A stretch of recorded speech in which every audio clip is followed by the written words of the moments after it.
ರೇಖಾ ಅಶ್ವತ್ಥಕುಮಾರ್ ಅವರು ನಡೆಸ್ಕೊಡ್ಬೇಕು ಅಂತೇಳಿ ಅವ್ರಿಗೆ ಕೇಳ್ತೀನಿ.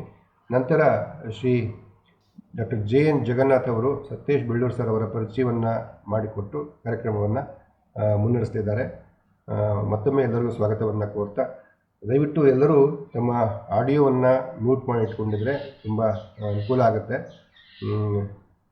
ಸತೀಶ್ ಅವರು ಈಗಾಗಲೇ ಹೇಳಿರೋ ಹಾಗೆ 45 ನಿಮಿಷ ಅಂತ ಹೇಳಿದ್ರು. ಅವರಿಗೆ ಈ ಬಸವೇಶ್ವರರ ಬಗ್ಗೆ ಓದ್ತಾ ಹೋದಾಗೆ ಸಾಕಷ್ಟು ಹೊಸ ವಿಚಾರಗಳು ಅಂತಲ್ಲ, ಆಸಕ್ತಿ ಮೂಡಿ, ಹೆಚ್ಚು ಆಸಕ್ತಿ ಮೂಡಿದ್ರೆ ಸ್ವಲ್ಪ ಹೊತ್ತು ಮಾತಾಡ್ಬೋದಾ ಅಂತ. ನಿಜವಾಗ್ಲೂ ಕೂಡ ಅವರ ಒಂದು ಇಷ್ಟೊಂದು ಶ್ರದ್ಧೆಯಿಂದ ಅವರು ಈ ಅಧ್ಯಯನ ಮಾಡಿಕೊಂಡು ಬಂದಿದ್ದಾರೆ ಅಂತಂದರೆ ದಯವಿಟ್ಟು ಅವರ ಉಪನ್ಯಾಸಕ್ಕೆ ಯಾವುದೇ ರೀತಿಯಲ್ಲಿ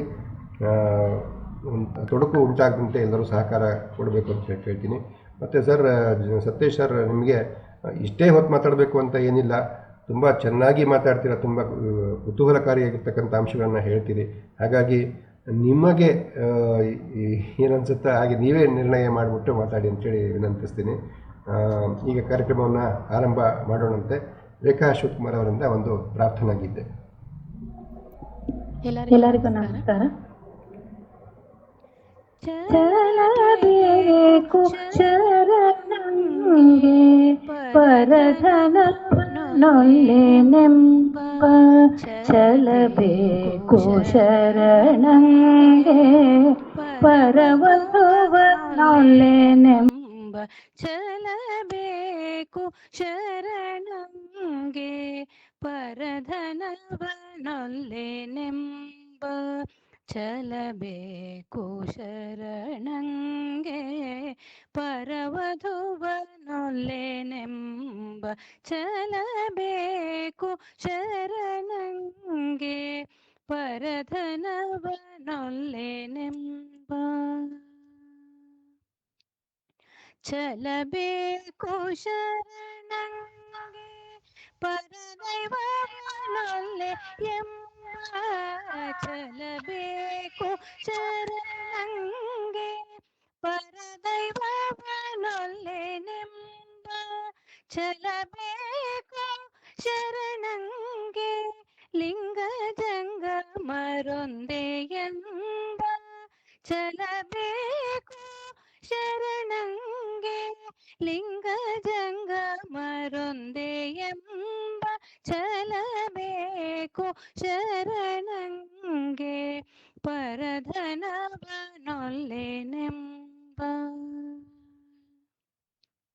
ಚಲಬೇಕು ಶರಣಂಗೆ ಪ್ರಸಾದದೀಟ ಎಂಬ, ಚಲಬೇಕು ಶರಣಂಗೆ ಪ್ರಸಾದದೀಟವೆಂಬ, ಚಲವಿಲ್ಲದವರನೊಲ್ಲ ಕೂಡಲ ಸಂಗಯ್ಯ, ಚಲವಿಲ್ಲದವರನೊಲ್ಲ ಕೂಡಲ ಸಂಗಯ್ಯ, ಚಲಬೇಕು ಶರಣಂಗೆ ಪರಧನವನ್ನೊಲ್ಲೆನೆಂಬ, ಚಲಬೇಕು ಶರಣಂಗೆ ಪರವಧುವನ್ನೊಲ್ಲೆನೆಂಬ, ಚಲಬೇಕು ಶರಣಂಗೆ ಪರಧನವನ್ನೊಲ್ಲೆನೆಂಬ.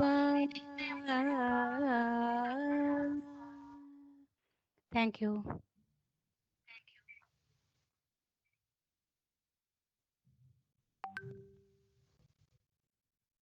ನಮಸ್ತೆ. Yes sir. ನಮಸ್ಕಾರ, ಸಮಾನ ಮನಸ್ಕರ ಎಲ್ಲ ಸದಸ್ಯರಿಗೆ ಮತ್ತು ಇವತ್ತು ಭಾಗವಹಿಸಿರುವ ಎಲ್ಲ ಜನರಿಗೆ ನಮಸ್ಕಾರಗಳು. ಇಂದು ಆನಕ್ರು ಅರಕಲಗೂಡು ನರಸಿಂಹರಾವ್ ಕೃಷ್ಣರಾವ್ ಅವರ ನೆನಪನ್ನ ಮಾಡ್ಕೊಳ್ಳೋಣ ಅಂತ ನನ್ನ ಆಸೆ. ಆನಕ್ರು ಅವರು 9/5/1908 ಕೋಲಾರದಲ್ಲಿ ಜನಿಸಿದ್ರು. ತಂದೆ ನರಸಿಂಗರಾಯರು, ತಾಯಿ ಅನ್ನಪೂರ್ಣಮ್ಮ. ಇವರು ಪ್ರಾರಂಭದಲ್ಲಿ ಸಾಹಿತ್ಯ, ಕನ್ನಡದ ನಿರತ ಕಾಲಿಕೆಗಳಾದ ಕಥಾಮಂಜರಿ ಮತ್ತೆ ವಿಶ್ವವಾಣಿನಲ್ಲಿ ಅವರು ಬರೆಯಕ್ಕೆ ಪ್ರಾರಂಭಿಸಿದ್ರು. ಸಂಪಾದಕರಾಗಿದ್ರು ಅಂತಲ್ಲ, ಬರೆಯಕ್ಕೆ ಪ್ರಾರಂಭಿಸಿದ್ರು. ಅದಾದ್ಮೇಲೆ ಸಾಕಷ್ಟು ಕನ್ನಡದಲ್ಲಿ ಕೃಷಿಯನ್ನ ಮಾಡಿದ್ದಾರೆ, 100 ಕಾದಂಬರಿ ಬರೆದಿದ್ದಾರೆ, ನಾಟಕ ಬರೆದಿದ್ದಾರೆ. ಬೀಚಿ ಅವರು ಇಂಗ್ಲಿಷ್ ಬಿಟ್ಟು ನಾನು ಕನ್ನಡ ಓದೋದೇ ಇಲ್ಲ ಅಂತ ಇದ್ರು. ಆವಾಗ ಅವರು ಶ್ರೀಮತಿ ಅವರು ಹೇಳಿದ್ರಂತೆ, ನೀವು ಈ ಪುಸ್ತಕ ಓದಿ ಅಂತ ಸಂಧ್ಯಾರಾಗ ಅವ್ರ ಕೈ ಕೊಟ್ರಂತೆ. ರೈಲ್ನಲ್ಲಿ ಕೂತ್ಕೊಂಡು, ಕೇಳಿಸ್ತಿದ್ಯಾ? ಕೇಳಿಸ್ತಾ ಇದೆಯಾ? ರೈಲ್ನಲ್ಲಿ ಕೂತ್ಕೊಂಡು ಇಂಗ್ಲಿಷ್ ಪತ್ರಿಕೆ ಮಧ್ಯ ಆನಾಕರು ಅವರ ಸಂಧ್ಯಾರಾಗನ್ ಇಟ್ಕೊಂಡು ಬೀಚಿ ಅವರು ಓದಿದ್ರಂತೆ ರಾತ್ರಿ ಪೂರ್ತಿ. ಬೆಳಗ್ಗೆ ಎದ್ದ ಮೇಲೆ ಅನ್ಕೊಂಡ್ರಂತೆ, ನಾನು ಬರೆಯೋ ಹಂಗಿದ್ರೆ ಕನ್ನಡದಲ್ಲಿ ಮಾತ್ರ ಬರೀಬೇಕು ಅಂತ. ಅಂದ್ರೆ ಆನಾ ಕೃಷ್ಣರಾಯರು ಎಷ್ಟು ಜೋರಾಗಿದ್ರು ಅನ್ನೋದನ್ನ ನಾವು ಅರ್ಥ ಮಾಡ್ಕೊಬಹುದು. ಆನಾ ಕೃಷ್ಣರಾಯರು ಕರ್ನಾಟಕದ ಏಕೀಕರಣದಲ್ಲಿ ಸಾಕಷ್ಟು ಕೃಷಿ ಮಾಡಿದ್ದಾರೆ, ಸಾಕಷ್ಟು ಶ್ರಮ ವಹಿಸಿದ್ದಾರೆ. ಇವರು ಮೈಸೂರು ವಿಶ್ವವಿದ್ಯಾನಿಲಯದಿಂದ ಗೌರವ ಡಾಕ್ಟರೇಟ್ ಪಡೆದಿದ್ದಾರೆ. ಇವರು ಕರ್ನಾಟಕ ಸಾಹಿತ್ಯ ಅಕಾಡೆಮಿ ಪ್ರಶಸ್ತಿ ಪಡೆದಿದ್ದಾರೆ. ಇವ್ರನ್ನ ಕನ್ನಡ ಸಾಹಿತ್ಯ ಪರಿಷತ್ನವರು ಅಧ್ಯಕ್ಷರನ್ನಾಗಿ ಮಾಡಿದ್ರು ಸಮ್ಮೇಳನಕ್ಕೆ. ಇವರ ಜೀವನ ಯಾತ್ರೆ ಕಾದಂಬರಿಯಿಂದ ಪ್ರಾರಂಭವಾದ ಕಾದಂಬರಿಗಳು 40 ವರ್ಷ ಅವರು ಬರೆದು 100 ಕಾದಂಬರಿಗಳನ್ನ ಇಲ್ಲಿ ತನಕ ಬರೆದಿದ್ರು. ಅವ್ರು ಅಫ್ಕೋರ್ಸ್ ನಮ್ಮಿಂದ ಆಗಲಿ ಬಹಳ ವರ್ಷಗಳಾಗೋಯ್ತು. ಇವರು ಅನುಪಮಾ ನಿರಂಜನ ಅವ್ರನ್ನ ಬಹಳ ಜ್ಞಾಪಿಸ್ಕೊಂತಾರೆ. ಯಾಕಂತ ಹೇಳಿದ್ರೆ ಅನುಪಮಾ ನಿರಂಜನ ಅವರು ನಾವು ಭೇಟಿಯಾದಾಗ್ಲೂ ಹೇಳ್ತಾ ಇದ್ರು, ನಾನು ಆನಾಕ್ರು ಇಂದ ಬಹಳವಾಗಿ ಪ್ರಭಾವಿತಳಾಗಿದ್ದೀನಿ ಅಂತ. ಹಂಗೆ ಆರ್ಯಾಂಬ ಪಟ್ಟಾಭಿ ಅವ್ರನ್ನ ಸತ್ಯೇಶ್ ಅವರು ನಮಗೆ ಪರಿಚಯ ಮಾಡಿಕೊಟ್ಟು, ಆರ್ಯಾಂಬ ಪಟ್ಟಾಭಿ ಅವರು ಈ ವೇದಿಕೆಯಲ್ಲಿ ಭಾಷಣ ಮಾಡಿದ್ರು ಅಂದ್ರೆ ನನಗೆ ಬಹಳ ಸಂತೋಷ ಆಗುತ್ತೆ. ಆರ್ಯಾಂಬ ಪಟ್ಟಾಭಿ, ಆಮೇಲೆ ಅನುಪಮಾ ನಿರಂಜನ, ತ್ರಿವೇಣಿ, ವಾಣಿ, ಇವ್ರನ್ನ ನಾನು ಯಾವಾಗ್ಲೂ ಜ್ಞಾಪಿಸ್ಕೊಂತೀನಿ. ಆಮೇಲೆ ಇವರ ಸುದೀರ್ಘವಾದ ಕಾದಂಬರಿ ಅಂತ ಹೇಳಿದ್ರೆ 750 ಪೇಜು ನಟಸಾರ್ವಭೌಮ ಅಂತ ಆನಾಕ್ರು ಅವರು ಒಂದು ಕಾದಂಬರಿನ ಬರೆದಿದ್ದಾರೆ. 750 ಪೇಜ್ ಓದ್ಬೇಕಾದ್ರೆ ಹೇಗಪ್ಪ ಅಂತ ನಿಮ್ಗೆ ಅನ್ನಿಸೋ ಅವಶ್ಯಕತೆನೇ ಇಲ್ಲ. ದಯವಿಟ್ಟು ಶುರು ಮಾಡಿ, ನೀವು ಮುಗಿಸ್ಬಿಟ್ಟೆ ಆಮೇಲೆ ಮಲಗುತ್ತೀರಾ ಅನ್ನೋ ಅಷ್ಟು ನನಗೆ ಆಸಕ್ತಿ ಬರುತ್ತೆ. ಆಮೇಲೆ ಇವರು ಅನೇಕ ಮಕ್ಕಳ ಪುಸ್ತಕಗಳನ್ನು ಬರೆದಿದ್ದಾರೆ, ಆತ್ಮಕಥೆಗಳನ್ನು ಬರೆದಿದ್ದಾರೆ, ಟೀಕೆಗಳನ್ನ ಬರೆದಿದ್ದಾರೆ, ಜೀವನ ಚರಿತ್ರೆಯನ್ನು ಬರೆದಿದ್ದಾರೆ. ಆಮೇಲೆ ಇವರು ಭಗವದ್ಗೀತಾ ಅರ್ಥ, ಆಮೇಲೆ ಸಣ್ಣ ಕಥೆಗಳು ಅಂತ ರಚಿಸಿದ್ದಾರೆ. ಆನಾಕ್ರು ಕನ್ನಡ ಕಾದಂಬರಿಯ ದೊರೆ ಅಂತಾನೆ ಪ್ರಸಿದ್ಧರಾಗಿದ್ದಾರೆ. ಇಷ್ಟು ನಾನು ಆನಾಕ್ರು ಅವ್ರ ಬಗ್ಗೆ ತಿಳ್ಸಕ್ ಇಷ್ಟಪಡ್ತೀನಿ. ಈ ತಿಂಗಳು ಸುಮಾರು ಜನರ ಹುಟ್ಟಿದ ಹಬ್ಬಗಳಿದೆ. ಆದ್ರೆ ನಾವು ಏನ್ ಅನ್ಕೊಂಡ್ವಿ ಅಂದ್ರೆ ಸತ್ಯೇಶ್ ಬೆಳ್ಳೂರು ಅವರನ್ನ ಕರೆದಿದ್ದೀವಿ. ಇವತ್ತು ಸತ್ಯೇಶ್ ಬೆಳ್ಳೂರು ಅವರು ಮಾತಾಡೋ ಬಸವಣ್ಣನ ಬಗ್ಗೆ ಜಾಸ್ತಿ ಕೇಳೋಣ ಅಂತ ಒಬ್ಬರೇ ಒಬ್ರು ಲೇಖಕರ ಬಗ್ಗೆ ನಾನು ಮಾತಾಡಿದ್ದೀನಿ. ಇವತ್ತು ಪ್ರತಿ ಸಲ 3-4 ಮಾತಾಡ್ತಿದ್ದೆ. ನಾನು ಇವಾಗ ಸತ್ಯೇಶ್ ಬೆಳ್ಳೂರು ಅವ್ರನ್ನ ಪರಿಚಯಿಸಕ್ಕೆ ಇಷ್ಟಪಡ್ತೀನಿ. ಅದ್ರ ಮೊದಲು ಸುಮಾ ನಾಗೇಶ್ ಅವರು ಇಂದಿನ ಬಸವಣ್ಣನವರ ಒಂದು ಕೃತಿನ ದಯವಿಟ್ಟು ನಮಗೆ ಹೇಳಬೇಕು ಅಂತ ಆಸೆ. ಕುಂದಿರುವೆನೋ ಬಡವನಾಗಿರುವೆನೋ ಶರಣರನ್ನು ತೋರಿ ನನ್ನನ್ನು ಎಚ್ಚರಿಸು ಅಂತ ಬಸವೇಶ್ವರರು ಕೇಳ್ಕೊಂತಾರೆ. ಸುಮಾ ನಾಗೇಶ್ ಅವರು ಸಮಾಜಮುಖಿ, ಅವರು ಅನೇಕ ವಿಚಾರಗಳಲ್ಲಿ ಸಮಾಜದಲ್ಲಿ ತೊಡಗಿಸ್ಕೊಂಡ್ಬಿಟ್ಟಿದ್ದಾರೆ. ಅವರಿಂದ ಒಂದು ಬಸವಣ್ಣನವರ ವಚನವನ್ನ ಇವಾಗ ಕೇಳೋಣ.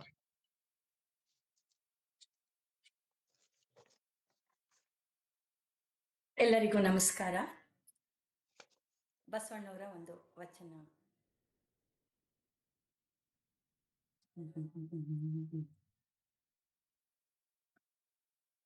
ಕಂದಿದೆನಯ್ಯ ಎನ್ನ ನೋಡುವರಿಲ್ಲದೆ,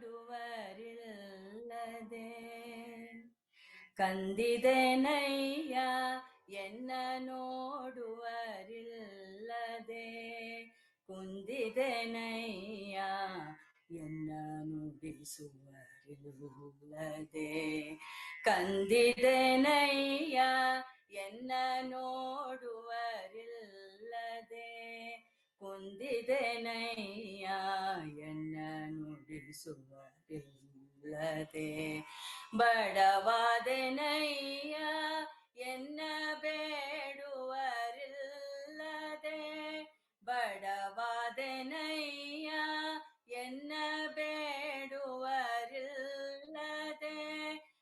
ತನು ಮನ ಧನವ ಬೇಡುವರಿಲ್ಲದೆ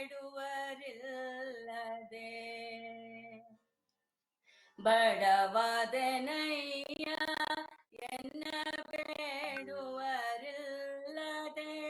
ತನು ಮನ ಧನವ ಬೇಡುವರಿಲ್ಲದೆ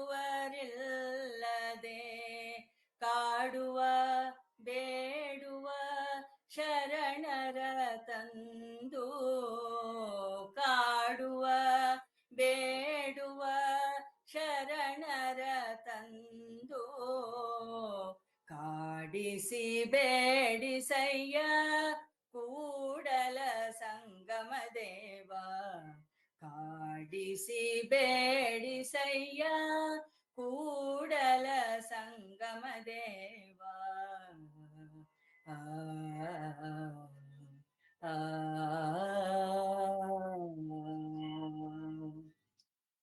ಧನ್ಯವಾದಗಳು. ಧನ್ಯವಾದಗಳು ಮೇಡಮ್. ಸುಮಾ ನಾಗೇಶ್ ಅವರು ಹೇಗೆ ಅಂದ್ರೆ, ನಾಳೆ ಬಸವಣ್ಣನವರ ಬಗ್ಗೆ ಕಾರ್ಯಕ್ರಮ ಇದೆ, ದಯವಿಟ್ಟು ಒಂದು ವಚನವನ್ನ ಹೇಳ್ಬೇಕು ಅಂದ್ರೆ ತಕ್ಷಣನೇ ಇಂಥದ್ದು ಹೇಳ್ತೀನಿ ಅಂತ 15 ನಿಮಿಷದಲ್ಲಿ ನನಗೆ ಕಳಿಸ್ಬಿಡ್ತಾರೆ. ವತ್ಸಲ ಅವ್ರು ಹೇಗೆ ಅಂದ್ರೆ, ಮೇಡಮ್ ನೀವು ಪ್ರಾರ್ಥನೆ ಮಾಡ್ಬೇಕು, ಇದು ವಿಚಾರ ಅಂತ ಹೇಳಿದ್ರೆ ತಕ್ಷಣನೇ ಆ ಬಸವಣ್ಣನವರ ಬಗ್ಗೆ ಒಂದು ವಿಚಾರಗಳನ್ನೆಲ್ಲ ತಿಳ್ಕೊಂಡು ಒಂದು ವಚನವನ್ನು ಹುಡುಕಿ ಅದನ್ನೇ ಹೇಳ್ಬಿಡ್ತಾರೆ. ನಿಜವಾಗ್ಲೂ ನನಗೆ ಇಂಥವರೆಲ್ಲ ಇರೋದು ಸಂಗೀತಗಾರ ಆಗಿದ್ದಾರೆ ಅನ್ನೋದೇನೆ ಸಂತೋಷ. ಯಾಕಂತ ಹೇಳಿದ್ರೆ ನಮಗೆ ಸಂಗೀತ ಹೇಳಕ್ ಬರೋಲ್ಲ, ಆದ್ರೆ ನಾವು ಬಹಳ ಆಸಕ್ತರದ್ರಲ್ಲಿ. ವತ್ಸಲ ಅವ್ರಿಗೂ ಸುಮಾ ಅವ್ರಿಗೂ ನನ್ನ ವಂದನೆಗಳು, ಕೃತಜ್ಞತೆಗಳು.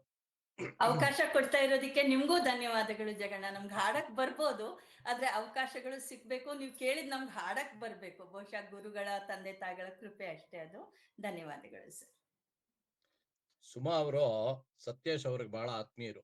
ನಾವೆಲ್ಲ ಒಂದು ಗುಂಪಿನಲ್ಲಿದ್ದೀವಿ, ನಗು ನಗುತ್ತಾ ನಲಿ ಬಾಳು ಅಂತ. ಅದರಲ್ಲಿ ಸುಮಾ ಅವ್ರುನು, ಸತ್ಯೇಶ್ ಅವ್ರುನು, ನಾನುನು, ಸುನಿಲ್ ಅವರು, ತನಾಶಿ ಇವರೆಲ್ಲ ಒಟ್ಟಿಗೆ ಇದ್ದೀವಿ. ಇರ್ಲಿ, ನಾ ಸತ್ಯೇಶ್ ಅವ್ರ ಬಗ್ಗೆ ಪರಿಚಯ ಮಾಡ್ಕೊಡ್ಬೇಕು ಅಂತ ಹೇಳಿದ್ರೆ ಬಹಳ ಸಂತೋಷ ಆಗತ್ತೆ. ಯಾಕಂತ ಹೇಳಿದ್ರೆ ಯಾವ್ದೋ ಒಂದು ಪುಸ್ತಕ ಇಟ್ಕೊಂಡೋ ಪೇಪರ್ ಇಟ್ಕೊಂಡೋ ನಾ ಏನು ಪರಿಚಯ ಮಾಡ್ಕೊಡೋ ಅವಶ್ಯಕತೆನೇ ಇಲ್ಲ. ಸುಹೃದ್ರೂಪಿ, ಎಲ್ಲೇ ಬಂದ್ರು ನಗ್ನಗ್ತಾ ಇರ್ತಾರೆ. ಯಾವುದೇ ಕಾರ್ಯಕ್ರಮಕ್ಕಾಗ್ಲಿ ಖಂಡಿತ ಬರ್ತಾರೆ. ಯಾವ ಜಂಬ ಏನೂ ಇಲ್ಲ, ಸರಳವಾದ ವ್ಯಕ್ತಿ. ಹೆಂಡತಿ ಒಬ್ರು ಡಾಕ್ಟ್ರು, ಮಗ ಒಬ್ಬ ಆಸ್ಟ್ರೇಲಿಯಾನಲ್ಲಿ ಇದ್ದಾನೆ. ತುಂಬ ಜೀವನ. IT ನಲ್ಲಿ ಸುಮಾರು ವರ್ಷಗಳ ಕಾಲ ಕೆಲಸ ಮಾಡಿ, ಇನ್ಫೋಸಿಸ್ ನಿಂದಾನು ಶುರು ಮಾಡಿದ್ರು ಅವರು. ಸುಮಾರು ವರ್ಷಗಳ ಕಾಲ ಕೆಲಸ ಮಾಡಿ ವೈಸ್ ಪ್ರೆಸಿಡೆಂಟ್ ತನಕ ಹೋಗಿ 50-60 ದೇಶಗಳನ್ನು ನೋಡಿ ಅಲ್ಲೆಲ್ಲ ತಮ್ಮ ವಿಚಾರಗಳನ್ನ ಹರಡಿ ಆ ವಿಚಾರಗಳನ್ನೆಲ್ಲ ಪುಸ್ತಕದಲ್ಲಿ ಬರೆದು ಈ ಕನ್ನಡ ಸಾಹಿತ್ಯದಲ್ಲೇ ಪೂರ್ತಿಯಾಗಿ ತೊಡಗಿಸ್ಕೊಂಡ್ಬಿಡ್ಬೇಕು ಅನ್ನೋ ಆಸಕ್ತಿಯಿಂದ ಅವರು 60 ವರ್ಷ ಆಗೋದ್ರ ಮೊದಲೇನೆ ಸ್ವಯಂ ನಿವೃತ್ತಿ ತಗೊಂಡು ವೇದಗಳನ್ನ ಕಲಿತಾ, ಅದರಲ್ಲೆಲ್ಲ ಬಹಳ ಆಸಕ್ತಿ ಅವ್ರಿಗೆ, ಅದನ್ನೆಲ್ಲ ಕಲಿತಾ, ಜೊತೆಗೆ ಕನ್ನಡ ಸಾಹಿತ್ಯದಲ್ಲಿ ಸುಮಾರು 25-30 ಪುಸ್ತಕಗಳನ್ನು ಬರೆದು, ಇವ್ರ ತಂದೆ ಬಗ್ಗೆ ಇವ್ರ ತಾಯಿ ಬಗ್ಗೆ ಇವ್ರಿಗೆ ಎಷ್ಟು ಸಂತೋಷ ಅಂತ ಹೇಳಿದ್ರೆ, ಗಂಗೆನಲ್ಲಾದ್ರೂ ತೊಂದರೆ ಇರ್ಬೋದು, ಆದ್ರೆ ನಮ್ಮ ಅಪ್ಪ ಅಮ್ಮನಲ್ಲಿ ಇಲ್ಲ ಅಂತ ಒಂದ್ ಕಡೆ ಹೇಳ್ಕೊಂಡಿದ್ದಾರೆ ಅವ್ರು. ಆ ರೀತಿನವ್ರವ್ರು. ಅವ್ರ ಬಗ್ಗೆ ನನ್ನ ಪುಸ್ತಕಕ್ಕೂ ಅವರೇ ಪರಿಚಯ ಬರೆದಿರೋದು. ಇವರು ಪ್ರಜಾವಾಣಿನಲ್ಲಿ ಮ್ಯಾನೇಜ್ಮೆಂಟ್ ಬಗ್ಗೆ ಬಹಳ ಬರೆದಿದ್ರು. ಶಾಲೆಗಳಲ್ಲಿ, ಕಾಲೇಜುಗಳಲ್ಲಿ, ಕಾರ್ಪೊರೇಟ್ ವಲಯದಲ್ಲಿ ಇವ್ರನ್ನ ಮ್ಯಾನೇಜ್ಮೆಂಟ್ ಬಗ್ಗೆ ಮಾತಾಡಿ ಅಂತ ಕರೀತಾರೆ. ಆಸಕ್ತಿ ಮೂಡೋ ಹಾಗೆ ಇವರು ಪಾಠವನ್ನ ಮಾಡ್ತಾರೆ ಅಂತಾರಲ್ಲ, ಆ ತರ ಆಸಕ್ತಿ ಮೂಡೋ ಹಾಗೆ ಇವರು ಮ್ಯಾನೇಜ್ಮೆಂಟ್ ಬಗ್ಗೆ ತಿಳಿಸ್ಕೊಡ್ತಾರೆ. DVG ಅವ್ರ ಬಗ್ಗೆ ತುಮಕೂರಿನಲ್ಲಿ ಮಾತಾಡಿ ಅಂತ ಕರೆದ್ರೆ ಅಲ್ಲಿಗೆ ಹೋಗ್ತಾರೆ.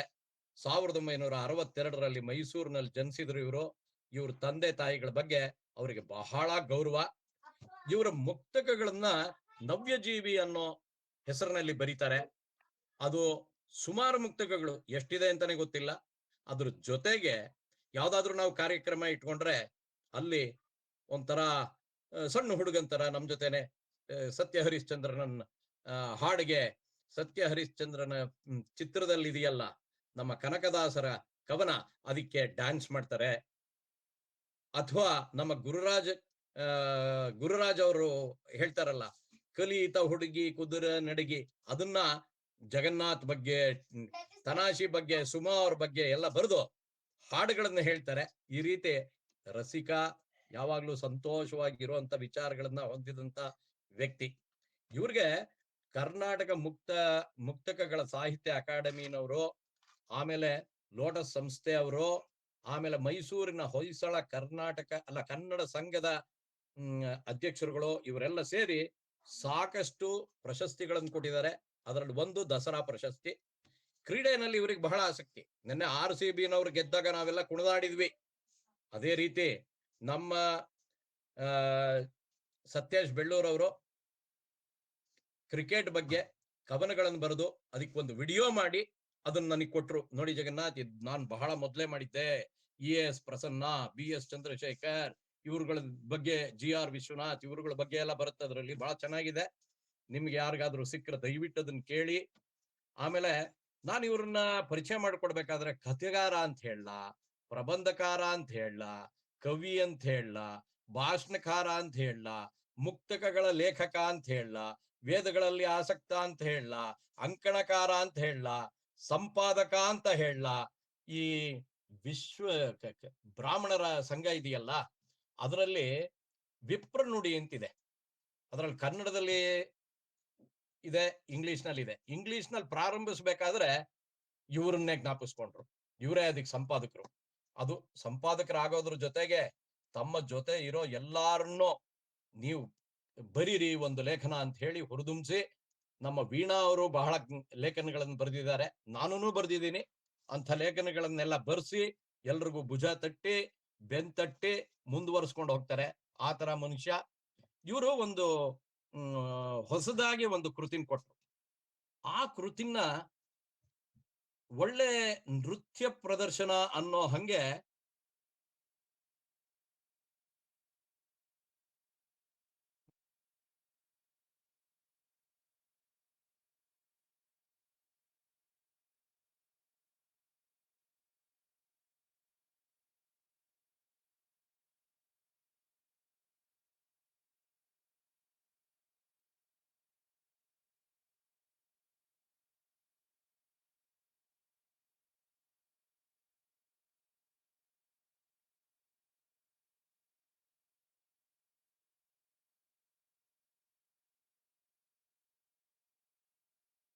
ನನ್ ಮಾತು ಕೇಳಿಸ್ತಿದೀಯಾ?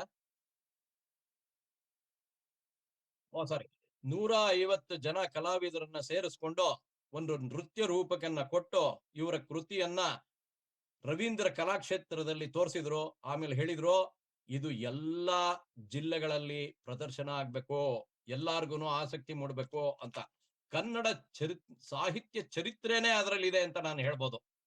ಇಂಥ ವ್ಯಕ್ತಿ ಎಲ್ಲಾದ್ರಗಿಂತ ಮುಖ್ಯ. ನಾ ಒಂದು ವಿಷಯ ಹೇಳ್ತೀನಿ, ಸರಳವಾದ ವ್ಯಕ್ತಿ.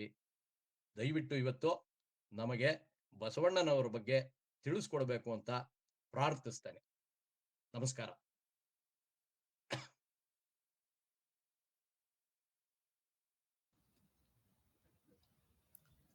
ಶುರು ಮಾಡ್ಬೋದಾ? ಶುರು ಮಾಡಿ ಸರ್. ಓಂ. ಮೊಟ್ಟ ಮೊದಲನೇದಾಗಿ ಸಮಾನ ಮನಸ್ಕರ ಬಳಗದ ಎಲ್ಲ ಆತ್ಮೀಯರಿಗೆ, ವಿಶೇಷವಾಗಿ ಬಸವಣ್ಣನವರ ಕುರಿತಾದಂತಹ ನನ್ನ ನಿನ್ನೆಯ ಓದಿಗೆ, ಅಂದ್ರೆ ಇವತ್ತಿನ ಈ ಒಂದು ಉಪನ್ಯಾಸಕ್ಕಾಗಿ ನಿನ್ನೆಯಿಂದ ನಾನು ಬಸವಣ್ಣನವರನ್ನ ಓದ್ತಾ ಇದ್ದೇನೆ. ಆ ಒಂದು ಓದಿಗೆ ಮೂಲದಲ್ಲಿ ನನಗೆ ಪ್ರೇರಣೆ ನೀಡಿ ಇಂತಹ ಒಂದು ಉಪನ್ಯಾಸವನ್ನ ನನ್ನಿಂದ ಮಾಡಿಸ್ತಾ ಇರ್ತಕ್ಕಂತಹ ಆತ್ಮೀಯರಾದಂತಹ JN ಜಗನ್ನಾಥರವರಿಗೆ, ಡಾಕ್ಟರ್ ಅಶ್ವಥ್ ಕುಮಾರ್ ಅವರಿಗೆ, ಹಾಗೂ ಇವತ್ತಿನ ಈ ಒಂದು ಉಪನ್ಯಾಸದಲ್ಲಿ ಉಪಸ್ಥಿತರಿರತಕ್ಕಂತಹ ಎಲ್ಲ ಹಿರಿಕಿರಿಯ ಚೇತನಗಳಿಗೆ ಮೊದಲಲ್ಲೇ ಸತ್ಯೇಶ್ ಬೆಳ್ಳೂರ್ನ ಅತ್ಯಂತ ವಿನಮ್ರವಾದಂತಹ ನಮಸ್ಕಾರ. ಸಮಾನ ಮನಸ್ಕರ ಬಳಗದ ಹೆಸರು ತುಂಬಾ ಚಂದ ಉಂಟು. ಅದರಲ್ಲಿ ಬಹಳ ಮುಖ್ಯವಾದಂತಹ ಪದ ನನಗನ್ಸುತ್ತೆ ಸಮಾನ ಅಂತ. ಏನ್ ಸಮಾನ ಅಂದ್ರೆ? ಸಮಾನ ಅಂತಂದ್ರೆ ಎಲ್ಲಿ ಭೇದ ಇಲ್ಲವೋ, ಎಲ್ಲಿ ಮೇಲು ಕೀಳು ಅನ್ನತಕ್ಕಂತಹ ಮನಸ್ಥಿತಿ ಇಲ್ಲವೋ, ಎಲ್ಲಿ ಎಲ್ಲವೂ ಒಂದೇ ಅನ್ನತಕ್ಕಂತಹ ಒಂದು ಉತ್ಕೃಷ್ಟವಾದಂತಹ ಚಿಂತನೆ ಇದೆಯೋ ಅದನ್ನ ನಾವು ಸಮಾನತೆ ಅಂತ ಕರಿತೀವಿ, ಸಮಾನ ಅಂತ ಕರಿತೀವಿ. ಸಮಾನ ಅನ್ನೋ ಪದಕ್ಕೆ ನಮ್ಮ ಇತಿಹಾಸದಲ್ಲಿ ಯಾರಾದರೂ ತುಂಬಾ ಮಹತ್ತರವಾದಂತಹ ಒಂದು ಉತ್ಕೃಷ್ಟವಾದಂತಹ ಒಂದು ಪೂಜ್ಯನೀಯವಾದಂತಹ ಭಾವವನ್ನ ತಂದುಕೊಟ್ಟವರು ಇತ್ತು ಅಂದ್ರೆ ಅವರಲ್ಲಿ ಅಗ್ರಜರು ಬಸವಣ್ಣನವರು. ಹಾಗಾಗಿ ಸಮಾನ ಮನಸ್ಕರ ಬಳಗದಲ್ಲಿ ಸಮಾನತೆಯನ್ನ ಎತ್ತಿ ಹಿಡಿದಂತಹ ಜಗಜ್ಯೋತಿ ಬಸವೇಶ್ವರರ ಕುರಿತಾಗಿ ಮಾತನಾಡ್ತಾ ಇರೋದು ಇವತ್ತು ನನಗೆ ತುಂಬಾ ಸಂತಸದ ವಿಷಯ. It's my privilege also. ಇವತ್ತಿನ ವಿಷಯದನ್ನ 45 ನಿಮಿಷಗಳವರೆಗೆ ಮಾತನಾಡಬೇಕು ಅಂತ ಹೇಳಿದ್ರು. ನಿನ್ನೆ ಬಸವಣ್ಣನವರನ್ನ ಓದ್ತಾ ನಾನು ಅನ್ಕೊಂಡೆ ಇದು 45 ನಿಮಿಷದಲ್ಲಿ ಮುಗಿಯುವಂತಹ ಕೈಂಕರ್ಯ ಅಲ್ಲ ಇದು ಅಂತ. ಆದ್ರೂ ಕೂಡ ಕೊಟ್ಟಿರುವ ಸಮಯದ ಒಳಗೆ ಮುಗಿಸುವಂತಹ ಸರ್ವ ಪ್ರಯತ್ನವನ್ನು ಕೂಡ ನಾನು ಇವತ್ತು ಮಾಡ್ತೇನೆ. ಆದ್ರೆ ಡಾಕ್ಟರ್ ಅಶ್ವಥ್ ಕುಮಾರ್ ಅವರ ಔದಾರ್ಯ 45 ನಿಮಿಷಗಳ ಮೇಲೆ ಹೆಚ್ಚು ಬೇಕು ಅಂದ್ರೆ ತೆಗೆದುಕೊಳ್ಳಿ, ಯಾವುದನ್ನು ಹೇಳದೆ ಹೋಗ್ಬೇಡಿ ಅಂತ ಹೇಳಿದ್ರು. ಅವರ ಔದಾರ್ಯಕ್ಕೆ ತಲೆಬಾಗ್ತಾ ಪ್ರವಚನಕಾರನಿಗೆ ಇರಬೇಕಾದಂತಹ ಆ ಒಂದು ಸಮಯದ ಮೌಲ್ಯವನ್ನು ಕೂಡ ಮನಸ್ಸಿನಲ್ಲಿ ಧಾರಣೆ ಮಾಡ್ಕೋತಾ ಆದಷ್ಟು 45 ನಿಮಿಷದಲ್ಲಿ ಮುಗಿಸೋ ಪ್ರಯತ್ನ ಮಾಡ್ತೇನೆ. ಹಾಗೊಮ್ಮೆ ಒಂದಷ್ಟು ನಿಮಿಷ ಹೆಚ್ಚು ಬೇಕು ಅಂತಂದ್ರೆ ದಯವಿಟ್ಟು ಆ ಸಮಯವನ್ನ ನನಗೆ ಕಲ್ಪಿಸಿಕೊಡಿ ತಾಳ್ಮೆಯಿಂದ ಅಂತ ಈಗಲೇ ನನ್ನ ಒಂದು ಭಿನ್ನಹವನ್ನ ತಮ್ಮ ಜೊತೆಗೆ ಇಡ್ತಾ ನೇರವಾಗಿ ಈಗ ಉಪನ್ಯಾಸಕ್ಕೆ ಬರ್ತೇನೆ. ಜಗಜ್ಯೋತಿ ಬಸವಣ್ಣನವರನ್ನ ಅರ್ಥೈಸಿಕೊಳ್ಳೋದಕ್ಕೆ ನಾನು 3 ಸ್ತರಗಳಲ್ಲಿ ಅವರನ್ನ ನಿಮ್ಮ ಜೊತೆ ಪರಿಚಯ ಮಾಡಬೇಕು ಅಂತ. ಮೊದಲನೇದಾಗಿ ಅವರ ಬದುಕು, ನಂತರ ಅವರ ಸಾಹಿತ್ಯ, ವಚನ ಸಾಹಿತ್ಯ, ಅದರ ಒಂದಷ್ಟು ವಿಶೇಷತೆಗಳು. ಎಲ್ಲಕ್ಕಿಂತ ನನಗೆ ಬಹಳ ಮುಖ್ಯ ಅನ್ಸೋದು ಅವರ ಸಂದೇಶ. ಬಸವಣ್ಣನವರು ಈ ಸಮಾಜಕ್ಕೆ ನೀಡಿರತಕ್ಕಂತಹ ಸಂದೇಶ ಏನು ಅಂತ. ಯಾಕೆ ಅಂತಂದ್ರೆ ಬದುಕು ಒಂದು ಕಡೆ, ಅವರು ನಡೆಸತಕ್ಕಂತಹ ಬದುಕಿನ ಆ ಒಂದು ಕಾರ್ಯಕ್ಷೇತ್ರ, ಅದು ಸಾಹಿತ್ಯ ಆಗಿರಬಹುದು, ಇನ್ಯಾವುದೋ ಒಂದು ಕ್ಷೇತ್ರ ಆಗಿರ್ಬೋದು, ಅದು ಒಂದು ಕಡೆ. ಆದ್ರೆ ಇವೆರಡರಿಂದ ಅವರು ಸಮಾಜಕ್ಕೆ ಯಾವ ಒಂದು ಮಾದರಿಯಾದಂತಹ ಸಂದೇಶವನ್ನ ನೀಡ್ತಾ ಇದ್ದಾರೆ, ಪ್ರೇರಣೆಯನ್ನ ನೀಡ್ತಾ ಇದ್ದಾರೆ, ಅದೇ ಅತ್ಯಂತ ಮುಖ್ಯ ಅಂತ. ಹಾಗಾಗಿ ಈ 3 ಸ್ತರಗಳಲ್ಲಿ ಬಸವಣ್ಣನವರನ್ನ ತಮ್ಮೊಂದಿಗೆ ನನಗೆ ಗೊತ್ತಿರತಕ್ಕಂತಹ ಒಂದಷ್ಟು ವಿಷಯಗಳನ್ನ ಹಂಚಿಕೊಳ್ಳುವ ಒಂದು ಪ್ರಾಮಾಣಿಕ ಪ್ರಯತ್ನವನ್ನ ಮಾಡ್ತೇನೆ. ಅಸಮದೊಳು ಸಮತೆಯನ್ನು ತೋರಿಸಿದರಲ್ಲದೆಯೇ ಅಸರಂತ ದುಡಿದದನು ಸಾಧಿಸಿದರಲ್ಲೋ, ಬಸವಳಿಯದೆಯೇ ಮೆಂದು ಜಗವನುದ್ಧರಿಸುತ್ತಿಹ, ಬಸವಳಿಯದೆಯೇ ಮೆಂದು ಜಗವನುದ್ಧರಿಸುತ್ತಿಹ, ಬಸವ ತತ್ವಕ್ಕೆ ಶರಣು ನವ್ಯ ಜೀವಿ.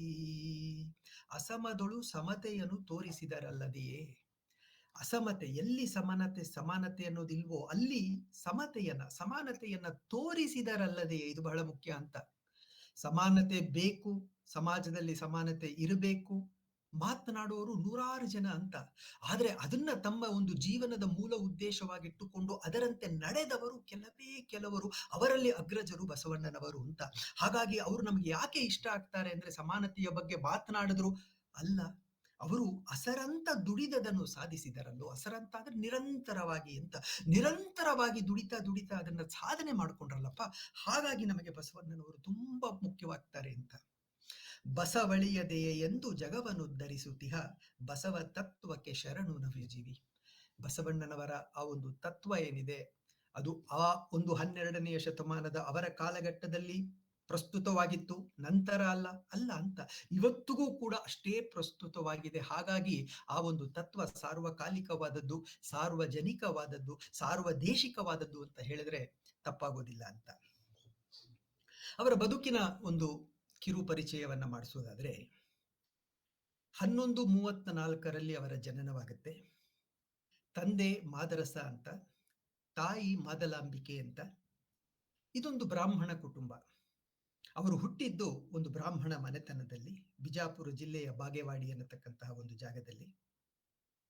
ಅವರಿಗೆ 8 ವರ್ಷ ವಯಸ್ಸಾದಾಗ ಆಗಿನ ಕಾಲದ ಪರಂಪರೆಯ ಆ ಒಂದು ಅನುಸಾರದಂತೆ ಅವರಿಗೆ ಉಪನಯನ ಸಂಸ್ಕಾರವಾಗುತ್ತೆ.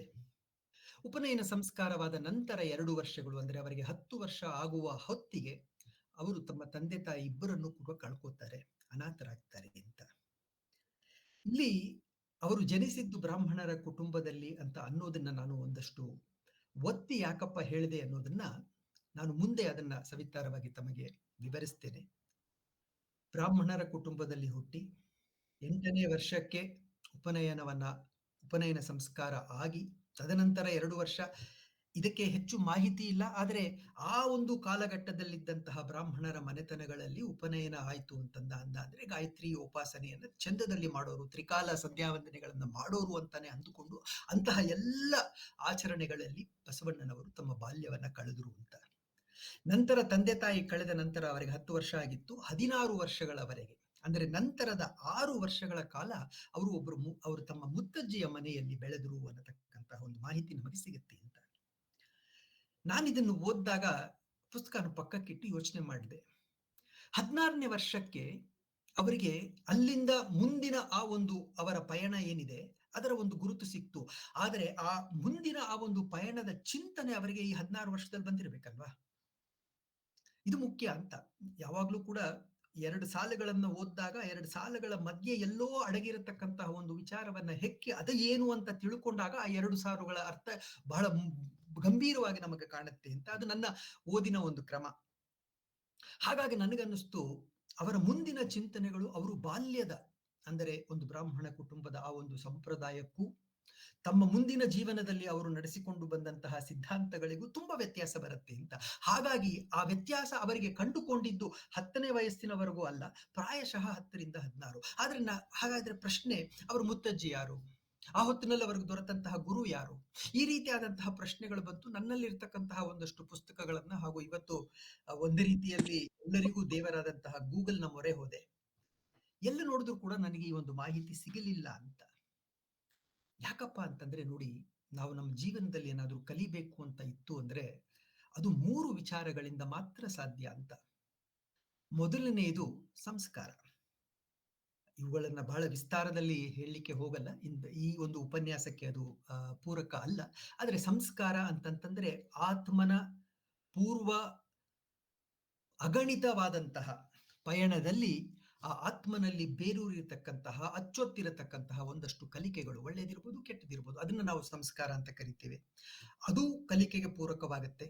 ಅಥವಾ ನಾವು ಹುಟ್ಟಿದ ಜಾಗ, ನಮ್ಮ ತಂದೆ ತಾಯಂದ್ರು, ನಾವು ಹೋಗತಕ್ಕಂತಹ ಶಾಲೆ, ನಮಗೆ ದೊರೆಯತಕ್ಕಂತಹ ಸ್ನೇಹಿತರು, ಗುರುಗಳು, ಪರಿಸರ, ಇದರಿಂದ ನಾವು ಒಂದಷ್ಟು ಕಲಿತೀವಿ ಅಂತ. ನೋಡಿ, ಈ ಎರಡನ್ನ ಹೊರತಾಗಿ ಇಡೀ ವಿಶ್ವದ ಯಾವುದಾದರೂ ಶಾಸ್ತ್ರದಲ್ಲಿ 3ನೇಯದನ್ನ ಕೊಡೋದಾದ್ರೆ ಅದು ವೇದ ಮಾತ್ರ ಅಂತ ವೇದ ಸಂಹಿತೆಯಲ್ಲಿ ಹೇಳ್ತಾರೆ. ಈ ಎರಡಕ್ಕೂ ಮಿಗಿಲಾದಂತಹ 3ನೇಯದೇನಪ್ಪಾ ಅಂದ್ರೆ ಸ್ವಪ್ರಯತ್ನ, ನಿನ್ನ ಪ್ರಯತ್ನ, ನಿನ್ನ ಸಾಧನೆ. ಹಾಗಾಗಿ ನಾನು ಬಸವಣ್ಣನವರನ್ನ ಓದ್ಕೊಂಡು ಹೋದಾಗ 10 ವರ್ಷದವರೆಗೂ ಕೂಡ ಒಂದು ಪರಿಸರ, ಆ ಪರಿಸರದಲ್ಲಿ ಅವರು ಕಲಿತದ್ದಕ್ಕಿಂತ ವ್ಯತಿರಿಕ್ತವಾದದ್ದು ಅವರ ಬದುಕು. ಹಾಗಾಗಿ ಪರಿಸರದಿಂದ ಹೆಚ್ಚು ಕಲೀಲಿಲ್ಲ. ಸಂಸ್ಕಾರ ಏನು ಕಲಿತರೋ ನನಗೂ ಗೊತ್ತಿಲ್ಲ. ಆದರೆ ಅವರು ಕಲಿತದ್ದು, ಅವರ ಸಾಧನೆಯನ್ನ ಗಮನಿಸಿದಾಗ ಪ್ರಾಯಶಃ ಅವೆಲ್ಲವೂ ಕೂಡ ಅವರ ಸ್ವಪ್ರಯತ್ನದಿಂದಲೇ ಬಂದಿರಬೇಕು ಅಂತ. ಹಾಗಾಗಿ ಅವರು ತಮ್ಮ ಒಂದು ಪ್ರಯತ್ನದ ಪೂರಕ ಬಲದಿಂದ ಬಸವಣ್ಣನಾಗ್ತಾರೆ, ಬಸವೇಶ್ವರರಾಗ್ತಾರೆ, ಕ್ರಾಂತಿಯೋಗಿ ಆಗ್ತಾರೆ, ಭಕ್ತ ಭಂಡಾರಿ ಆಗ್ತಾರೆ, ಮಹಾಮಾನವತಾವಾದಿ ಆಗ್ತಾರೆ, ಜಗದ್ಗುರು ಅಂತ ಅನ್ನಿಸ್ಕೊಳ್ತಾರೆ. ಕಡೆಗೆ ಎಲ್ಲರಿಂದಲೂ ಕೂಡ ಜಗಜ್ಯೋತಿ ಬಸವೇಶ್ವರ ಅನ್ನತಕ್ಕಂತಹ ಒಂದು ಹೆಸರಿನಲ್ಲಿ ಪ್ರಖ್ಯಾತರಾಗ್ತಾರೆ ಅಂತ. 16ನೇ ವಯಸ್ಸಿನಲ್ಲಾಗಿದ್ರೆ ಏನಾಯ್ತು? ಅವರಿಗೊಂದು ಒಳ ಕೂಗು. ನಾನು ಓದಿದಂತಹ ಬಹುತೇಕ ಪುಸ್ತಕಗಳಲ್ಲಿ ಹೇಳ್ತಾರೆ, ಈಶ್ವರ ಪ್ರತ್ಯಕ್ಷನಾಗಿ ಬಸವಣ್ಣನವರಿಗೆ ಆದೇಶವನ್ನ ಕೊಟ್ಟರು ಅಂತ. ನಾವು ಯಾವುದೇ ರೀತಿಯಲ್ಲಿ ಅಂದುಕೊಂಡ್ರೂ ಕೂಡ ಆದದ್ದಿಷ್ಟು. ಅವರಿಗೊಂದು ಒಳ ಕೂಗಿತ್ತು. There was an inner voice which was vibrating within him ಅಂತ. ಏನ್ ಹೇಳ್ತಾ ಇತ್ತದು? ಅಪ್ಪ ಬಸವಣ್ಣ, ನಿನ್ಗೆ ಇಲ್ಲಿ ಸಾಕು.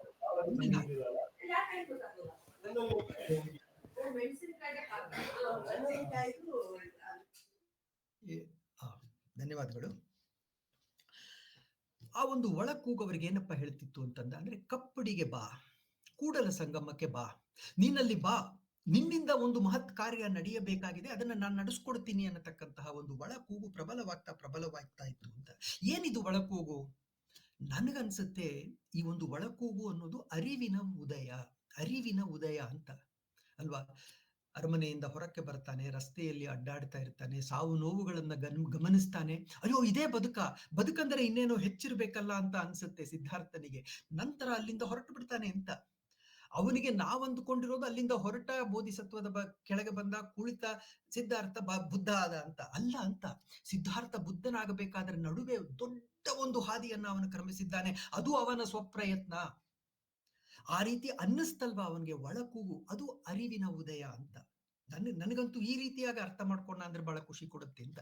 ಅರಿವಿನ ಉದಯದ ನಂತರ ಅವನನ್ನ ನಡೆಸತಕ್ಕಂತಹ ಸ್ವಪ್ರಯತ್ನ ಇದೆಯಲ್ಲ, ಅದರಿಂದ ಒಂದು ದಿನ ಜ್ಞಾನೋದಯ ಆಯ್ತು, ಸಿದ್ಧಾರ್ಥ ಬುದ್ಧನಾದ ಅಂತ. 16ನೇ ವಯಸ್ಸಿನಲ್ಲಿ 16ನೇ ವಯಸ್ಸಿನಲ್ಲಿ ಯಾವುದೋ ಒಂದು ಕಾರಣಕ್ಕೆ ಸಾವಿನ ಭಯ ಕಾಡತ್ತಂತೆ ವೆಂಕಟರಮಣನ ಅಯ್ಯರಿಗೆ, ಕಾಡತ್ತಂತೆ. ಯಾರೋ ಹೇಳಿದ ಒಂದು ಮಾತು ಅವನ ಕಿವಿನಲ್ಲಿ ಮಾರ್ಧನಿಗೊಳ್ತಾ ಇರುತ್ತೆ, ನೀನು ಅರುಣಾಚಲಕ್ಕೆ ಹೋಗು ಅಂತ.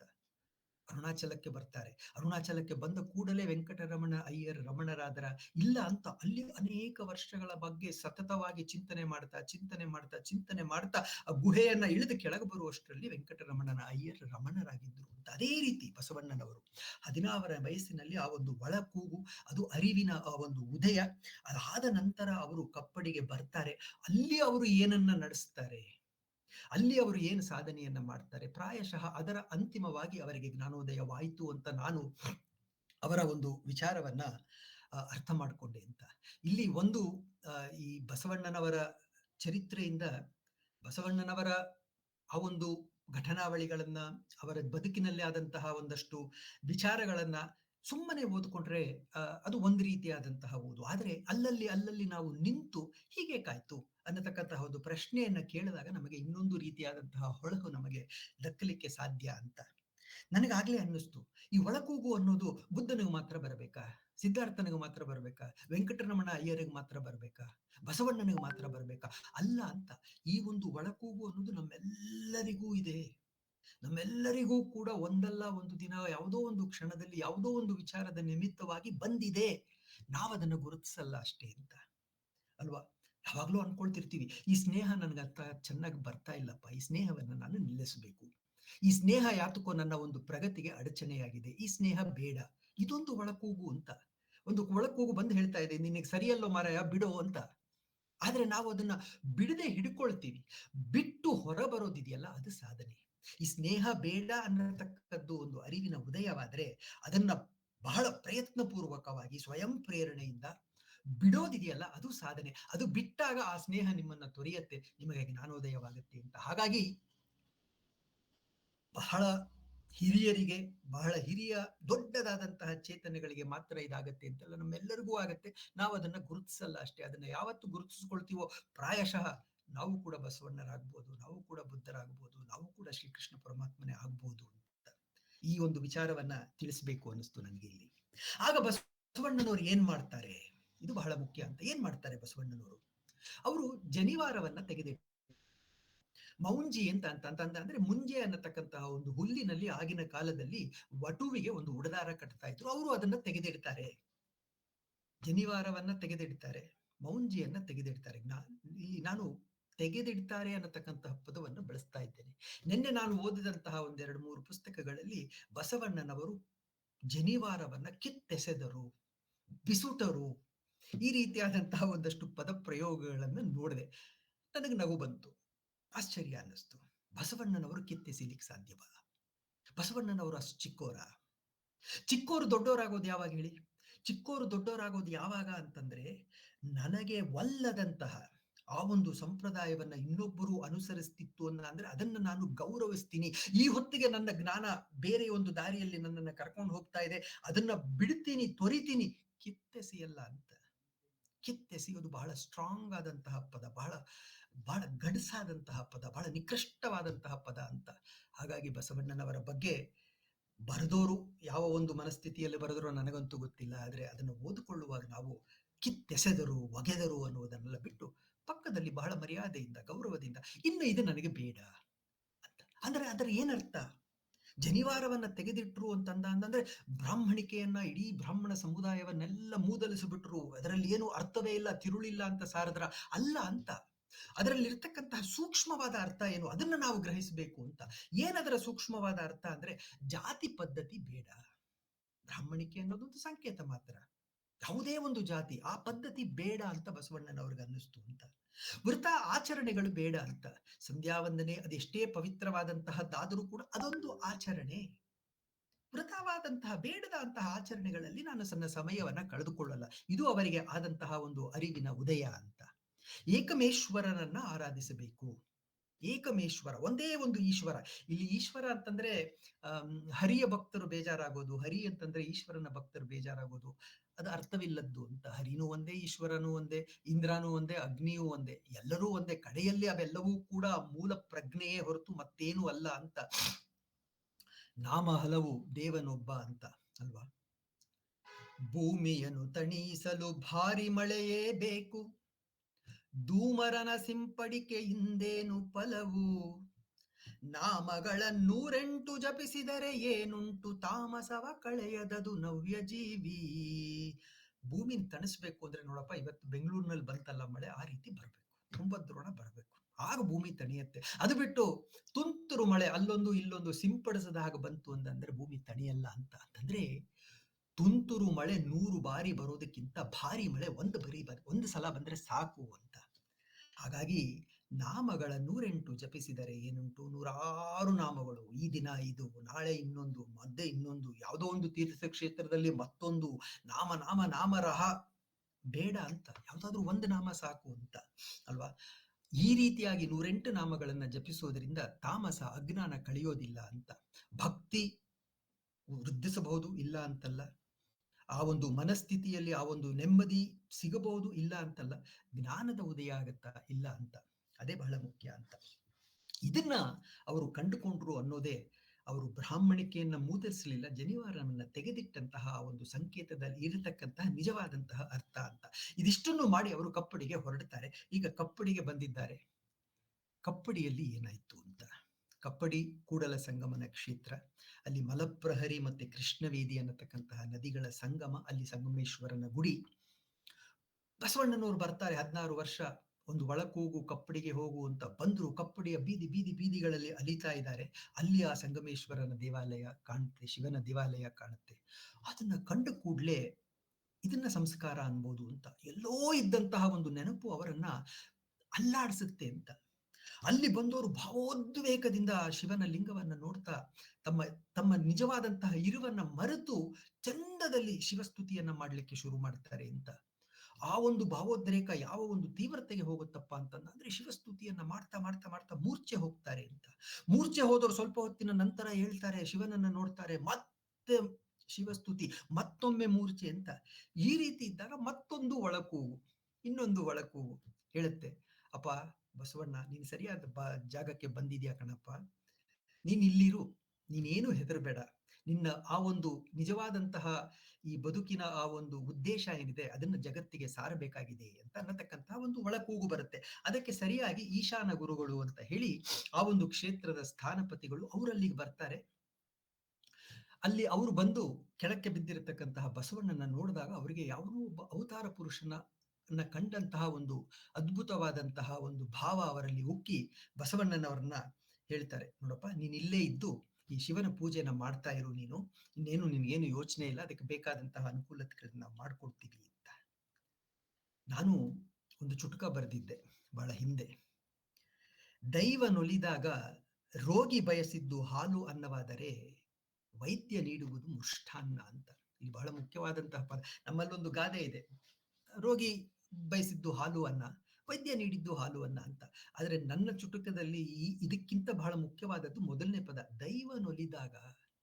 ದೈವ ಒಲಿದಾಗ ರೋಗಿ ಕೇಳಿದ ಹಾಲು ಅನ್ನ ಅದಾದ್ರೆ ವೈದ್ಯ ನೀಡೋದು ಹಾಲು ಅನ್ನ ಅಲ್ಲ, ಮೃಷ್ಟಾನ್ನ ಅಂತ.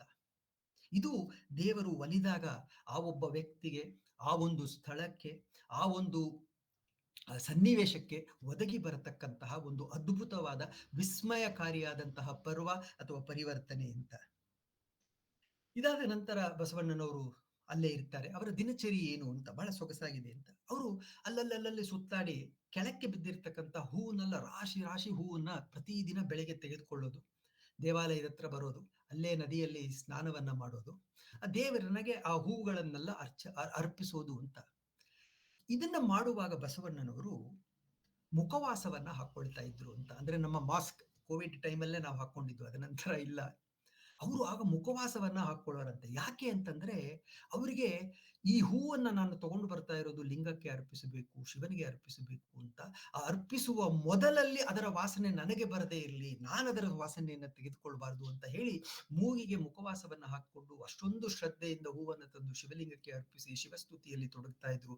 ಸುತ್ತಮುತ್ತಲಿನ ಜನ ಬಂದರೆ ಅವರಿಗೆ ಶಿವ ಕೀರ್ತನೆಗಳನ್ನ ಹೇಳಿಕೊಡ್ತಾ ಇದ್ರು. ಈ ರೀತಿಯಾದಂತಹ ಒಂದು ಪರಿಪಾಠ ಅವರಲ್ಲಿತ್ತು ಅಂತ.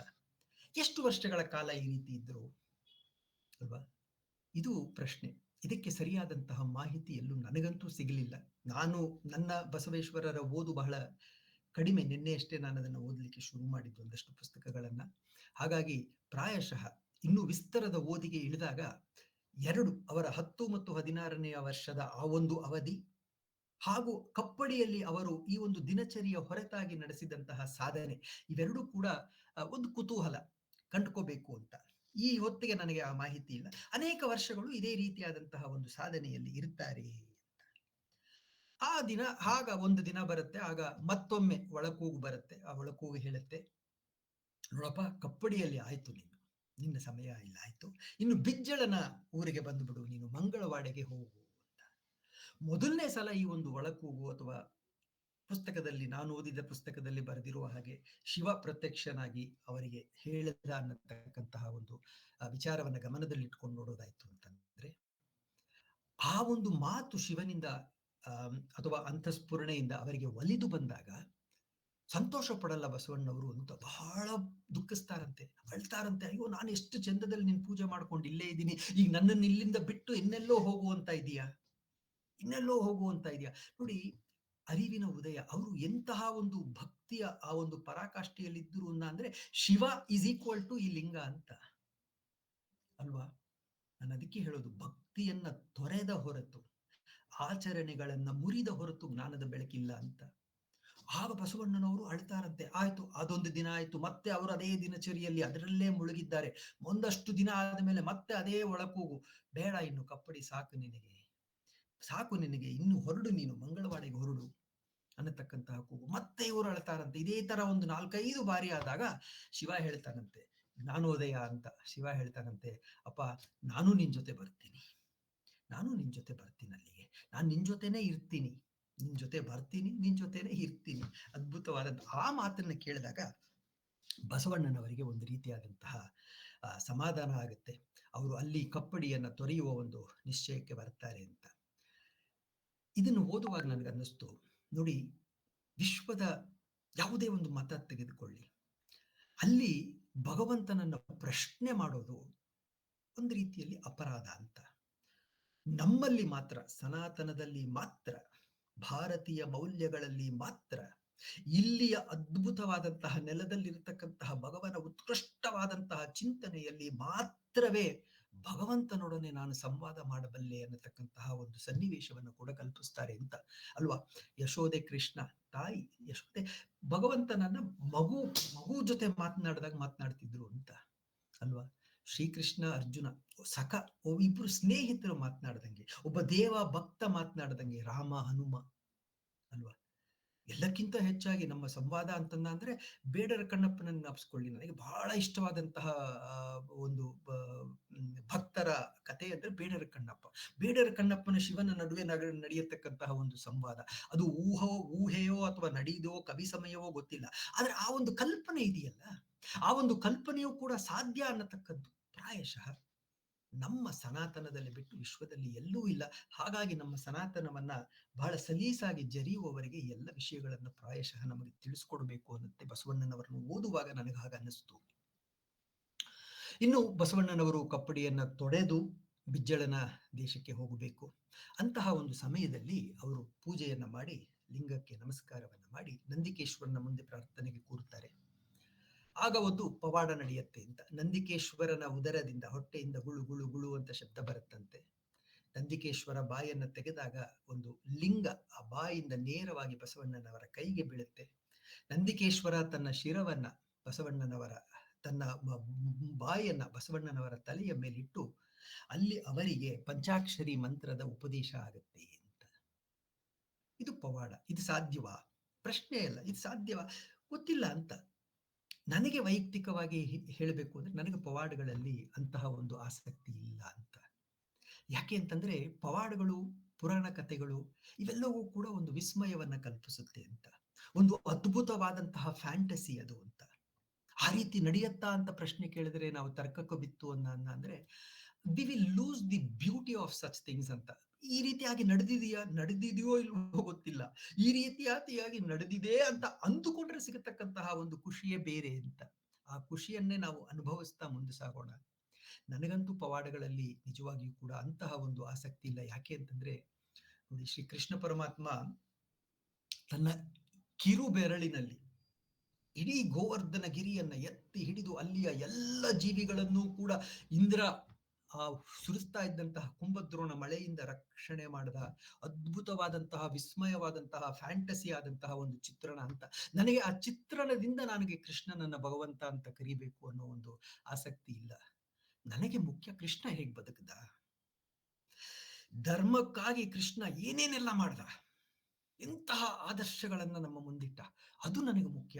ಅವನು ಬೆಟ್ಟವನ್ನ ಎತ್ತದನು, ಹಾವಿನ ಮೇಲೆ ನರ್ತನ ಮಾಡಿದ್ನು, ಅವೆಲ್ಲವೂ ಕೂಡ ಒಂದು ಮಾಯಾಲೋಕ ಅಂತ. ನಿಜವಾಗಿಯೂ ಕೂಡ ನಾವು ಅವೆಲ್ಲವನ್ನೂ ಒಂದು ರೀತಿಯಲ್ಲಿ ಎಂಜಾಯ್ ಮಾಡಿ, ಆ ಫ್ಯಾಂಟಸಿಗಳನ್ನ ಎಂಜಾಯ್ ಮಾಡಿ, ಇಂತಹದೆಲ್ಲವನ್ನೂ ಕೂಡ ನಮ್ಮ ಸನಾತನ ಕೊಡುತ್ತಲ್ಲ ಅಂತ ಹೇಳಿ ಸನಾತನದ ಬಗ್ಗೆಯೂ ಕೂಡ ಒಂದು ಗೌರವ ಭಾವವನ್ನ ನಾವು ಮನಸ್ಸಿನಲ್ಲಿ ತಳೆದುಕೊಂಡು ಅದರಿಂದ ಹೊರಕ್ಕೆ ಬಂದು ಅವನ ಬದುಕು ಹೇಗಿತ್ತು, ಅವನ ಸಂದೇಶ ಹೇಗಿತ್ತು, ಅವನು ಜನರ ಸುತ್ತಮುತ್ತಲಿನ ಜನರಲ್ಲಿ ಯಾರನ್ನು ಉದ್ಧಾರ ಮಾಡ್ದ, ಅಧರ್ಮವನ್ನ ಹೇಗೆ ಮೆಟ್ಟದ, ಇದು ಬಹಳ ಮುಖ್ಯ ಆಗುತ್ತೆ ಅಂತ. ಅದೇ ರೀತಿ ಬಸವಣ್ಣನವರ ಕಥೆಯನ್ನು ಕೇಳ್ತಾ ಹೋದಾಗ, ಓದ್ತಾ ಹೋದಾಗ ನನಗೆ ಅನೇಕ ಪವಾಡಗಳು ಕಾಣಿಸ್ತು. ನನಗೆ ಪವಾಡಗಳಲ್ಲಿ ಆಸಕ್ತಿ ಇಲ್ಲ, ಅಂದ್ರೆ ಪವಾಡದಿಂದ ಬರತಕ್ಕಂತ ಅರ್ಥ ಏನು? ನಂದಿಕೇಶ್ವರ ನಿಜವಾಗಿಯೂ ಕೂಡ ಬಾಯಿಯಿಂದ ಕಲ್ಲಿನ ನಂದಿಕೇಶ್ವರ ಬಾಯಿಯಿಂದ ಲಿಂಗವನ್ನು ಕೊಟ್ಟಿದ್ದು ನಿಜವೋ ಗೊತ್ತಿಲ್ಲ ನನಗೆ, ಆದರೆ ಅದರ ಅರ್ಥ ಏನು? ಆ ಒಂದು ಪವಾಡದ ಹಿಂದೆ ಇರತಕ್ಕಂತಹ ಅರ್ಥ ಅಂತಂದ್ರೆ ಬಸವಣ್ಣನವರಿಗೆ ದೈವ ಸಾಕ್ಷಾತ್ಕಾರ ಆಗಿದೆ. ಇಷ್ಟು ಮುಖ್ಯ, ಇದೇ ಮುಖ್ಯ ನಮಗೆ ಅಂತ. ಇದನ್ನ ನಾವು ಅರ್ಥ ಮಾಡ್ಕೊಳ್ಳದೆ ಕೇವಲ ಆ ಒಂದು ಪವಾಡದ ಚಿತ್ರಣದಲ್ಲೇ ಇತ್ತು ಅಂತಂದ್ರೆ ನಮ್ಮ ಒಂದು ನಡೆ ಭಕ್ತಿ ಪಥದಲ್ಲಿರುತ್ತೆ ಹೊರತು ಜ್ಞಾನದ ಆ ಒಂದು ಪಥಕ್ಕೆ ಬರೋದಕ್ಕೆ ಕಷ್ಟ ಆಗತ್ತೆ ಅಂತ. ದೈವ ಸಾಕ್ಷಾತ್ಕಾರವಾಗಿದೆ ಅಂದ್ರೆ 16ನೇ ವಯಸ್ಸಿನಲ್ಲಿ ಅರಿವಿನ ಉದಯ ಆಯಿತು, ಕಪ್ಪಡಿಯಲ್ಲಿ ದೀರ್ಘ ಸಾಧನೆ, ಎಷ್ಟು ವರ್ಷಗಳು ಗೊತ್ತಿಲ್ಲ, ಜ್ಞಾನಾರ್ಜನೆ, ಜ್ಞಾನೋದಯವಾಯಿತು. ಈ ಒಂದು ಪವಾಡದ ಹಿನ್ನೆಲೆಯಲ್ಲಿ ನಮಗೆ ಅರ್ಥವಾಗೋದು ಬಸವಣ್ಣ ಈಗ ಬಸವಣ್ಣ ಆಗಿರ್ಲಿಲ್ಲ, ಬಸವೇಶ್ವರನಾಗಬೇಕಾಗಿರತಕ್ಕಂತಹ ಎಲ್ಲ ಸಾಮರ್ಥ್ಯವನ್ನು ತನ್ನಲ್ಲಿ ಒಗ್ಗೂಡಿಸಿಕೊಂಡಿದ್ದ ಅಂತ. ಅಲ್ಲಿಂದ ಮಂಗಳವಾಡೆಗೆ ಬರ್ತಾರೆ. ಅದನ್ನ ನಾನು ಬಸವಣ್ಣನವರ ಕರ್ಮಕ್ಷೇತ್ರ ಅಂತ ಕರೀಲಿಕ್ಕೆ ಇಷ್ಟಪಡ್ತೇನೆ. ಅಲ್ಲೇ ಸುತ್ತಾಡ್ತಾ ಬರ್ತಾರೆ. ಒಂದು ಕರ್ಣಿಕರ ಶಾಲೆ, ಕರ್ಣಿಕರು ಅಂತಂದ ಅಂದ್ರೆ ಅಕೌಂಟ್ಸ್ ಅಥವಾ ಟ್ರೆಷರಿ ನೋಡ್ಕೊಳ್ತಾ ಇದ್ದಂಥವ್ರು ರಾಜರಲ್ಲಿ. ಸಿದ್ಧ ದಂಡಾಧಿಪ ಅಂತ ಹೇಳಿ ಒಬ್ಬ ಅವನು ಅದಕ್ಕೆ ಮುಖ್ಯಸ್ಥ. ಇವರು ಬಂದು ಅಲ್ಲೇ ಕೂತಿರ್ತಾರೆ. ಅಲ್ಲಿ ಒಳಗಡೆ ಸಿದ್ಧ ದಂಡಾಧಿಪನಿಗೂ ಇನ್ನೊಬ್ಬನಿಗೂ ಮಾತುಕತೆ ಆಗ್ತಾ ಇರುತ್ತೆ. ಅವನು ಲೆಕ್ಕವನ್ನ ಸರಿಯಾಗಿ ಇಡದೇ ಇರೋದ್ರಿಂದ ತುಂಬಾ ನಷ್ಟ ಆಗ್ತಾ ಇರೋದನ್ನ ಅವರು ನೋಡ್ತಾ ಇರ್ತಾರೆ. ಹೊರಗೆ ಕೂತಿರ್ತಕ್ಕಂತಹ ಬಸವಣ್ಣನವರಿಗೆ ಆ ಲೆಕ್ಕದಲ್ಲಿ ಇರ್ತಕ್ಕಂತಹ ದೋಷ ಗೊತ್ತಾಗುತ್ತೆ. ಒಳಗೆ ಹೋಗಿ ಅದನ್ನ ಸರಿಪಡಿಸ್ತಾರೆ. ಅವ್ರು ಸರಿಪಡಿಸಿದ ಲೆಕ್ಕದಿಂದ ನಷ್ಟ ಹೋಗಿ ಲಾಭ ಆಗತ್ತೆ ಅಂತ. ಆಗ ದಂಡಾಧಿಪ ಅವ್ರನ್ನ ಬಿಜ್ಜಳರ ಇವ್ರ ಕರ್ಕೊಂಡು ಹೋಗ್ತಾನೆ, ಬಿಜ್ಜಳರನ್ನ. ಇಲ್ಲಿ ಮತ್ತೊಂದು ವಿಷಯ, ನಾನು ಓದಿದಂತಹ ಬಹುತೇಕ ಪುಸ್ತಕಗಳಲ್ಲಿ ಬಿಜ್ಜಳನನ್ನ ಚಾಲುಕ್ಯರ ದೊರೆ ಅಂತ ಹೇಳ್ತಾರೆ. ಇದು ಸರಿ ಇದ್ರೂ ಇರ್ಬೋದು ಅಥವಾ ತಪ್ಪಿದ್ರೂ ಇರ್ಬೋದು. ಆದ್ರೆ ನಾನು ಒಂದು ಕನ್ನಡೋತ್ಸವ ಅಂತ ಒಂದು ಪುಸ್ತಕದ ರಚನೆ ಮಾಡಿದಾಗ ಸಾಕಷ್ಟು ಸಂಶೋಧನೆ ಮಾಡಿದ್ದೆ ಈ ವಿಷಯಗಳಿಗೆ. ಅದು ಕಲ್ಯಾಣದ ಚಾಲುಕ್ಯರ ಅಂತ್ಯದಲ್ಲಿ ಬರತಕ್ಕಂತಹ ಕಲಚಾರಿಗಳು ಅಂತ ಅದು ಕೇವಲ ಒಂದು 40-45 ವರ್ಷ ಕರ್ನಾಟಕವನ್ನ ಆಳ್ತಾರೆ. ಅದರಲ್ಲಿ ಬರತಕ್ಕಂತಹ ಬಿಜ್ಜಳ ಸುಮಾರು 15-20 ವರ್ಷಗಳ ಕಾಲ ಅತ್ಯಂತ ಪ್ರಖ್ಯಾತನಾದಂತಹ ಕಲಚಾರಿ ರಾಜ. ಅವನ ಕಾಲದಲ್ಲಿ ಬಸವಣ್ಣ ಇದ್ದ ಅಂತ ಎರಡೂ ಕಾಲಮಾನಗಳು ಒಂದಾಗೋದ್ರಿಂದ ಒಂದು ಇನ್ನೊಂದು ವಿಷಯವನ್ನ ತಿಳಿಸುವ ಒಂದು ಪ್ರಯತ್ನ ಅಷ್ಟೇ ಇದು ಅಂತ. ಬಿಜ್ಜಳ ಬಹಳ ಖುಷಿ ಆಗತ್ತೆ. ಬಸವೇಶ್ವರನ್ನೇ ಮರಿ ಭಂಡಾರಿಯನ್ನಾಗಿ ಮಾಡ್ತಾನೆ. ಅಲ್ಲಿಂದ ಅವರು ಒಂದಷ್ಟು ದಿನ ಕೆಲಸ ಮಾಡ್ತಿರ್ತಾರೆ. ಒಂದು ದಿನ ಮನೆಗೆ ಬಂದಾಗ ಗೊತ್ತಾಗತ್ತೆ ದಂಡಾಧಿಪನಿಗೆ ಮಕ್ಕಳಿಲ್ಲ, ಅಪಾರವಾದಂತಹ ಆಸ್ತಿ. ಬಸವಣ್ಣನಿಗೆ ತಂದೆ ತಾಯಿ ಇಲ್ಲ, ಅನಾಥ. ಆಗ ಗೊತ್ತಾಗತ್ತೆ ಬಸವಣ್ಣ ಕೂಡ ದೂರದ ಊರಿನ ನಮ್ಮ ನೆಂಟ ಸಂಬಂಧಿಕ ಅಂತ ಹೇಳಿ ಅಲ್ಲಿ ಅವರಿಗೆ ತಮ್ಮ ಇಡೀ ಆಸ್ತಿಯನ್ನ ಬಸವಣ್ಣನಿಗೆ ಬರ್ಕೊಡ್ತಾರೆ ಅಂತ. ಅದಾದ ನಂತರದಲ್ಲಿ ಅವರು ಕಾಲವಾದಾಗ ಬಸವಣ್ಣನವರು ಬಿಜ್ಜಳನ್ನ ಕೇಳ್ತಾರೆ ಏನ್ ಮಾಡ್ಲಿ ಅಂತ. ಬಿಜ್ಜಳ ಬಹಳ ಸಂತೋಷದಿಂದ ನಿನಗೆ ಎಲ್ಲಾ ಅರ್ಹತೆ ಇರೋದ್ರಿಂದ ನೀನೇ ಇನ್ನು ಮುಂದೆ ದಂಡಾಧಿಪನಾಗು ಅಂತ ಹೇಳಿ ಆಗ ಅವರಿಗೆ ಭಂಡಾರಿ ಬಸವ ಅನ್ನತಕ್ಕಂತಹ ಒಂದು ಹೆಸರು ಸಿಗುತ್ತೆ ಅಂತ. ಅದೇ ಸಮಯದಲ್ಲಿ ಅವರು ಗಂಗಾದೇವಿ ಮತ್ತೆ ಮಾಯಾದೇವಿ ಅನ್ನುವ ಇಬ್ಬರು ಹೆಂಡತಿಯರನ್ನ ಪಡಿತಾರೆ, ಮದುವೆ ಆಗತ್ತೆ. ಈ ಎಲ್ಲ ಕರ್ಮಗಳ ನಡುವೆ, ಎಲ್ಲ ಕೆಲಸಗಳ ನಡುವೆ ಅತ್ಯಂತ ಮುಖ್ಯವಾದದ್ದು ನನಗೇನ್ ಅನ್ಸುತ್ತೆ ಅಂತ ಅಂದ್ರೆ ಇದರ ನಂತರದಲ್ಲಿ ಅವರು ಪ್ರಖ್ಯಾತಿಗೆ ಬರೋದು, ಅವರ ಎಲ್ಲ ಸಾಧನೆಗಳನ್ನ ಮಾಡೋದಕ್ಕೆ ಮುಖ್ಯ ಅಂದ್ರೆ ಎಲ್ಲ ಹೊತ್ತಿನಲ್ಲಿಯೂ ಕೂಡ ಅವರ ಅಂತಃಕರಣದಲ್ಲಿ ಸದಾ ಶಿವನ ಧ್ಯಾನ ಇತ್ತು ಅಂತ. ಯಾವುದೋ ಒಂದು ಕರ್ಮಕ್ಕೆ ಸೋತು ಮನಸ್ಸಿನಲ್ಲಿ ಧ್ಯಾನ ಮಾಡದೇ ಇತ್ತು ಅಂತಂದ್ರೆ ಕರ್ಮವೇ ಪ್ರಧಾನವಾಗಿಬಿಡುತ್ತೆ ಅಂತ. ಆ ಕರ್ಮದಲ್ಲಿ ಇರ್ತಾ ಡಿ ವಿ ಜಿ ಅವರ ಅದ್ಭುತವಾದಂತಹ ಇದೆ, 2 ಕೋಣೆಗಳ ಮಾಡು ಮನದಾಲಯದಿ ಹೊರ ಕೋಣೆಯೊಳಗೆ ಲೋಗರಾಟಗಳ ನಾಡು, ವಿರಮಿಸೊಬ್ಬನೆ ಒಯ್ನು ಒಳಮನೆಯ ಶಾಂತಿಯಲ್ಲಿ ವರಯೋಗ ಸೂತ್ರವಿದು ಮಂಕುತಿಮ್ಮ. ಅದನ್ನ ಪ್ರಾಯಶಃ ಬಸವಣ್ಣನವರು ಒಲಿಸ್ಕೊಂಡಿದ್ರು. ಹಾಗಾಗಿ ಅವರ ಅಂತಃಕರಣದಲ್ಲಿ ಸದಾ ಶಿವಧ್ಯಾನವೇ ನಡೀತಾ ಇತ್ತು ಅಂತ. ಇದು ಅವರ ಒಂದು ಬದುಕಿನ ಒಂದು ನೋಟ. ಇನ್ನು ಬಸವಣ್ಣನವರ ಸಂದೇಶ ಏನು, ಮೂಲ ಶ್ರದ್ಧೆಗಳೇನು, ಅದಕ್ಕೆ ನೇರವಾಗಿ ಬರ್ತೇನೆ. ಅವರ ಬದುಕಿನ ಬಗ್ಗೆ ಇನ್ನೂ ಅನೇಕ ವಿಚಾರಗಳಿದೆ ಹಂಚಿಕೊಳ್ಳಲಿಕ್ಕೆ, ಆದರೆ ಇನ್ನುಳಿದ ಸಮಯವನ್ನ ನಾನು ಅವರ ಸಂದೇಶಕ್ಕಾಗಿ ಇಟ್ಟಿರೋದ್ರಿಂದ ಪ್ರಾಯಶಃ ಅವರ ಸಂದೇಶಗಳನ್ನ ಹಾಗೂ ಇನ್ನೊಂದಷ್ಟು ಸಮಯ ಸಿಕ್ಕರೆ ಅವರ ಒಂದೆರಡು ವಚನಗಳನ್ನು ಕೂಡ ನೋಡೋಣ ಅಂತ. ಬಸವಣ್ಣನವರ ಮೂಲ ಶ್ರದ್ಧೆ ಏನು, ಮೂಲವಾದಂತಹ ಸಂದೇಶ ಏನು ಅಂದ್ರೆ, ಮೊದಲನೇದಾಗಿ ಆಚರಣೆಗಿಂತ ಶಿವಧ್ಯಾನ ಮುಖ್ಯ. ನನಗನ್ಸಿದ್ದು ಇದು ಅವರ ಬಹಳ ಮೊದಲನೆಯಾದಂತಹ ಸಂದೇಶ. ಆಚರಣೆಗಳಿಗಿಂತ ಶಿವಧ್ಯಾನ ಮುಖ್ಯ. ಇಲ್ಲಿ ನಾನು ಮತ್ತೆ ಒತ್ತಿ ಹೇಳ್ತೀನಿ, ಶಿವಧ್ಯಾನ ಅಂದ್ರೆ ಈಶ್ವರನನ್ನೇ ಧ್ಯಾನ ಮಾಡಬೇಕು ಅಂತಲ್ಲ, ನಿಮಗೆ ಒಲಿದ ಅದು ಯಾವುದೇ ಒಂದು ದಿವ್ಯ ಶಕ್ತಿ ಇರ್ಬೋದು, ಆ ಒಂದು ಪ್ರಜ್ಞೆ ಇರ್ಬೋದು, ಅದರಲ್ಲಿ ನೀವು ನಿರಂತರವಾಗಿ ಧ್ಯಾನದಲ್ಲಿತ್ತು ಅಂತಂದ್ರೆ ನಿಮಗೆ ಅನ್ಸುತ್ತೆ ಈ ಆಚರಣೆಗಳು ಬೇಡ, ಒಂದು ರೀತಿಯಾದಂತಹ ತೊಡಕಿದು, ಆಚರಣೆಯನ್ನ ಮೀರಿ ಧ್ಯಾನದಲ್ಲಿ ನಿಲ್ಲೋಣ ಅನ್ನತಕ್ಕಂತಹ ಒಂದು ಪ್ರಜ್ಞೆ ಬರ್ಲಿಕ್ಕೆ ಸಾಧ್ಯ ಅಂತ. ಅದನ್ನು ಬಸವಣ್ಣನವರು ಸಾರಿ ಹೇಳಿದ್ರು ಅಂತ. ಆಚರಣೆಗಳನ್ನ ಕಡಿಮೆ ಮಾಡಿ ಶಿವಧ್ಯಾನದಲ್ಲಿ ನಿಲ್ಲಿ ಅಂತ. ಮಂದಿರದ ಒಳಗೆಲ್ಲೋ ಒಳ ಅಂಗಿ ತೆರೆಯದಿರೆ, ಹೆಂಡತಿಯು ಗಂಡ ನೊಡೆ ಎಡಬದಿಗೆ ನಿಲ್ಲಲು, ಗಂಧವನು ತೋರ್ಬೆರಳಿನಲ್ಲಿಡಲು ಮಾತ್ರವದೆ ಕುಂದುಂಟೆ ಬಕುತಿಯೊಳು ನವ್ಯ ಜೀವಿ ಅಲ್ವಾ. ಅನೇಕ ಆಚರಣೆಗಳು ಅಂತ. ಯಾವುದೋ ದೇವಸ್ಥಾನಕ್ಕೆ ಹೋಗ್ತೀವಿ, ಅಲ್ಲೆಲ್ಲೋ ಒಳಗಡೆ ಅಂಗಿ ತೆಗೀರಿ ಅಂತಾರೆ. ಅಂಗಿ ಯಾಕೆ ತೆಗಿಬೇಕು ಪ್ರಶ್ನೆ ಅಂತ ಅಲ್ವಾ. ಹೆಂಡತಿ ಗಂಡನ ಬಲಕ್ಕೆ ಇರಬೇಕು, ಎಡಕ್ಕೆ ನಿಂತಿದ್ದಾಳಪ್ಪ ಏನಾಗೋಗ್ಬಿಡುತ್ತೆ ಅಲ್ವಾ. ಗಂಧವನ್ನ ತೋರ್ಬೆರಳಿನಲ್ಲಿ ಇಡಲೇಬಾರದು, ಈ ಬೆರಳಿನಲ್ಲಿ ಹೀಗೆ ಇಡಬೇಕು, ಕುಂಕುಮವನ್ನ ಹೀಗೆ ಇಡಬೇಕು. ಕುಂದುಂಟೆ ಬಕುತಿಯಳು ಅಂತ. ಆಚರಣೆಯಲ್ಲಿ ಇವೆಲ್ಲವನ್ನು ಮಾಡಿದ್ರೆ ಕುಂದುಂಟು, ಭಕ್ತಿಯಲ್ಲಿ ಕುಂದುಂಟೆ ಇಲ್ಲ ಅಂತ. ನಾನು ಈ ಪ್ರಶ್ನೆಗಳನ್ನ ಕೇಳ್ತಾ ಇರೋದ್ರಿಂದ ನೀವು ಇವನು ಯಾರೋ ಒಬ್ಬ is an atheist who is speaking ಅಂತ ಅನ್ಕೋಬೇಡಿ. ಈ ಪ್ರಶ್ನೆಗಳು ನಿಮ್ಮಲ್ಲೂ ಕೂಡ ಬಂದಾಗ ಭಯ ಪಡಬೇಡಿ. ಇಂಥ ಪ್ರಶ್ನೆಗಳು ಬಂದಿದೆ, ಏನಪ್ಪಾ ನಾನು ಸಂಪ್ರದಾಯವನ್ನೇ ಪ್ರಶ್ನೆ ಮಾಡ್ತಿದ್ದೀನಿ ಅಂತ. ಹಾಗಲ್ಲ, ನಾವು ಸಂಪ್ರದಾಯಗಳನ್ನು ಪ್ರಶ್ನೆ ಮಾಡೋದು ತಪ್ಪು, ಸಂಪ್ರದಾಯಗಳನ್ನ ಅಲ್ಲಗೆಳೆಯೋದು ತಪ್ಪು.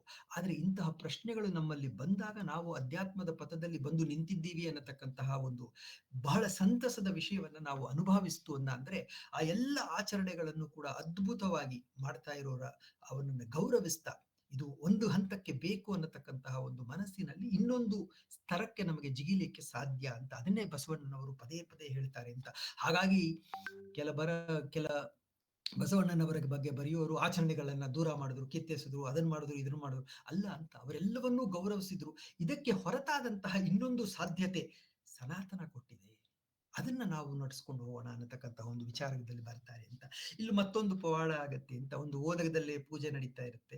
ಭಕ್ತನೊಬ್ಬ ಬಂದು ಕೇದಗೆ ಹೂವನ್ನ ಶಿವಲಿಂಗಕ್ಕೆ ಕೊಡ್ತಾನೆ. ಬಸವಣ್ಣನವರು ಅಷ್ಟೇ ಭಕ್ತಿಯಿಂದ ಅದನ್ನ ಅರ್ಪಿಸ್ತಾರೆ. ಭಕ್ತ ತಂದಿದ್ದು ಹೂವು ಶಿವಲಿಂಗಕ್ಕೆ ಅರ್ಪಿಸಿದಾಗ ಸುತ್ತಮುತ್ತಲು ಹೇಳ್ತಾರೆ, ಶಿವ ಪೂಜೆಗೆ ಕೇದಗೆ ಹೂ ಸರಿ ಇಲ್ಲ, ಕೇದಗೆ ಹೂವನ್ನ ನೀವು ಶಿವಪೂಜೆಗೆ ಬಳಸಬಾರದು ಅಂತ. ಆಗ ಬಸವಣ್ಣನವರು ಕೇದಗೆ ಪುಷ್ಪವನ್ನ ತಮ್ಮ ಇಷ್ಟಲಿಂಗಕ್ಕೆ ಅರ್ಪಿಸಿ ಅದೇ ಹೂವನ್ನ ಆ ಊರಿನ ಶಿವಾಲಯದಲ್ಲಿ ಅದು ಪ್ರತ್ಯಕ್ಷ ಆಗುವ ಅಂತ ಒಂದು ಪವಾಡವನ್ನ ಮಾಡಿ ತೋರಿಸ್ತಾರಂತೆ. ನೋಡಿ, ಶಿವನಿಗೆ ಇದರಲ್ಲಿ ಯಾವುದು ಕೂಡ ಭೇದ ಪ್ರಭೇದಗಳಿಲ್ಲಪ್ಪ, ಇವೆಲ್ಲವನ್ನು ಕೂಡ ನಾವು ಮಾಡಿಕೊಂಡಿದ್ದು ಅಂತ. ನನಗೆ ಮತ್ತೆ ಇಂತಹ ಕಥೆಗಳನ್ನು ಓದಿದಾಗ ನನಗೆ ಬೇಡರ ಕಣ್ಣಪ್ಪನೇ ನೆನಪಾಗ್ತಾನೆ ಅಂತ. ಬೇಡರ ಕಣ್ಣಪ್ಪ ಏನೇನೆಲ್ಲ ಮಾಡ್ದ ಅಂತ, ಆಚರಣೆಗಳಿಗೆ ವಿರುದ್ಧವಾದದ್ದು ಅಂತ. ಕಡೆಗೆ ಅವನು ಕೊಟ್ಟ ನೈವೇದ್ಯವೂ ಕೂಡ ಬೇರೆಯಾಗಿತ್ತು ಅಂತ. ಆದ್ರೂ ಶಿವ ಒಲಿತನಲ್ವಾ, ಶಿವ ಒಲಿದ ಅಲ್ವಾ. ನಮ್ಗೆ ಆ ಕಥೆಯನ್ನ ಕೇಳಿ ಖುಷಿ ಪಡ್ತೇವೆ, ಆದ್ರೆ ಅದರಲ್ಲಿ ಇರ್ತಕ್ಕಂತಹ ಸಾರವನ್ನ ನಾವು ನಮ್ಮ ಬದುಕಿನಲ್ಲಿ ಅಳವಡಿಸ್ಕೊಳ್ಬೇಕು. ಅಂತಹ ಒಂದು ಸಾರವನ್ನ ನಮ್ಮ ಬದುಕಿನಲ್ಲಿ ಅಳವಡಿಸಿಕೊಳ್ಳೋದಕ್ಕೆ ಬಂದಿರತಕ್ಕಂತಹ ಮಹಾತ್ಮರಲ್ಲಿ ಮಹಾತ್ಮ ಬಸವೇಶ್ವರ ಅಂತ. ಇನ್ನು ಬಸವೇಶ್ವರರ ಎರಡನೆಯ ವಿಚಾರ ಅಂದ್ರೆ ಶರಣರಲ್ಲಿ ಅವರಿಗೆ ಅಪಾರವಾದಂತಹ ಶ್ರದ್ಧೆ ಅಂತ. ಜಂಗಮರು ಶರಣರು ಅವರ ಅರ್ಚನೆಯೇ ಲಿಂಗದ ಅರ್ಚನೆ ಅನ್ನತಕ್ಕಂತಹ ಒಂದು ಉತ್ಕೃಷ್ಟವಾದಂತಹ ಭಾವನೆಗೆ ಅವರಿರ್ತಾರೆ ಅಂತ.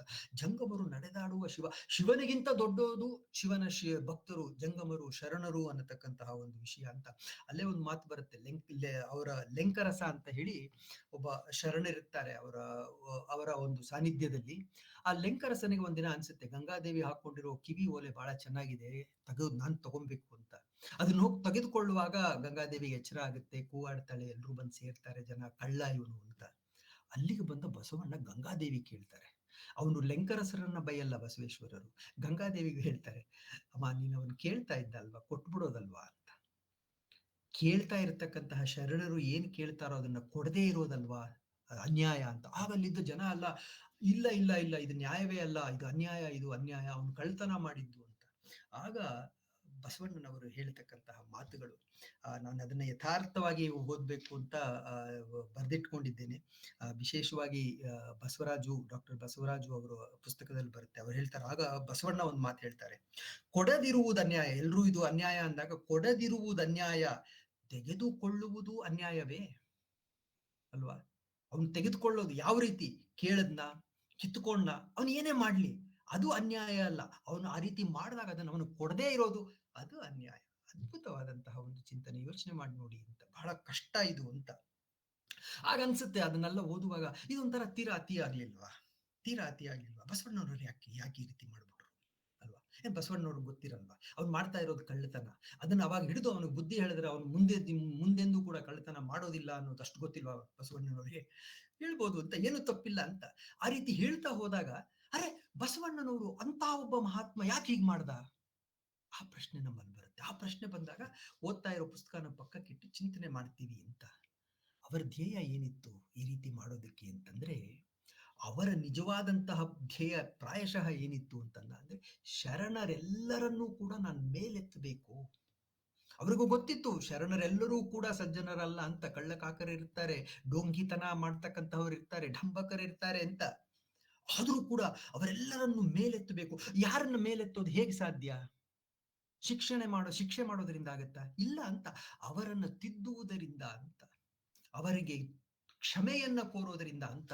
ಒಂದು ಕೆನ್ನೆಗೆ ಹೊಡೆದರೆ ಇನ್ನೊಂದು ಕೆನ್ನೆಯನ್ನು ತೋರಿಸು, ಲಕ್ಷಾಂತರ ಜನ ತಮ್ಮ ಭಾಷಣಗಳಲ್ಲಿ ಹೇಳಿದ್ದಾರೆ ಅಂತ.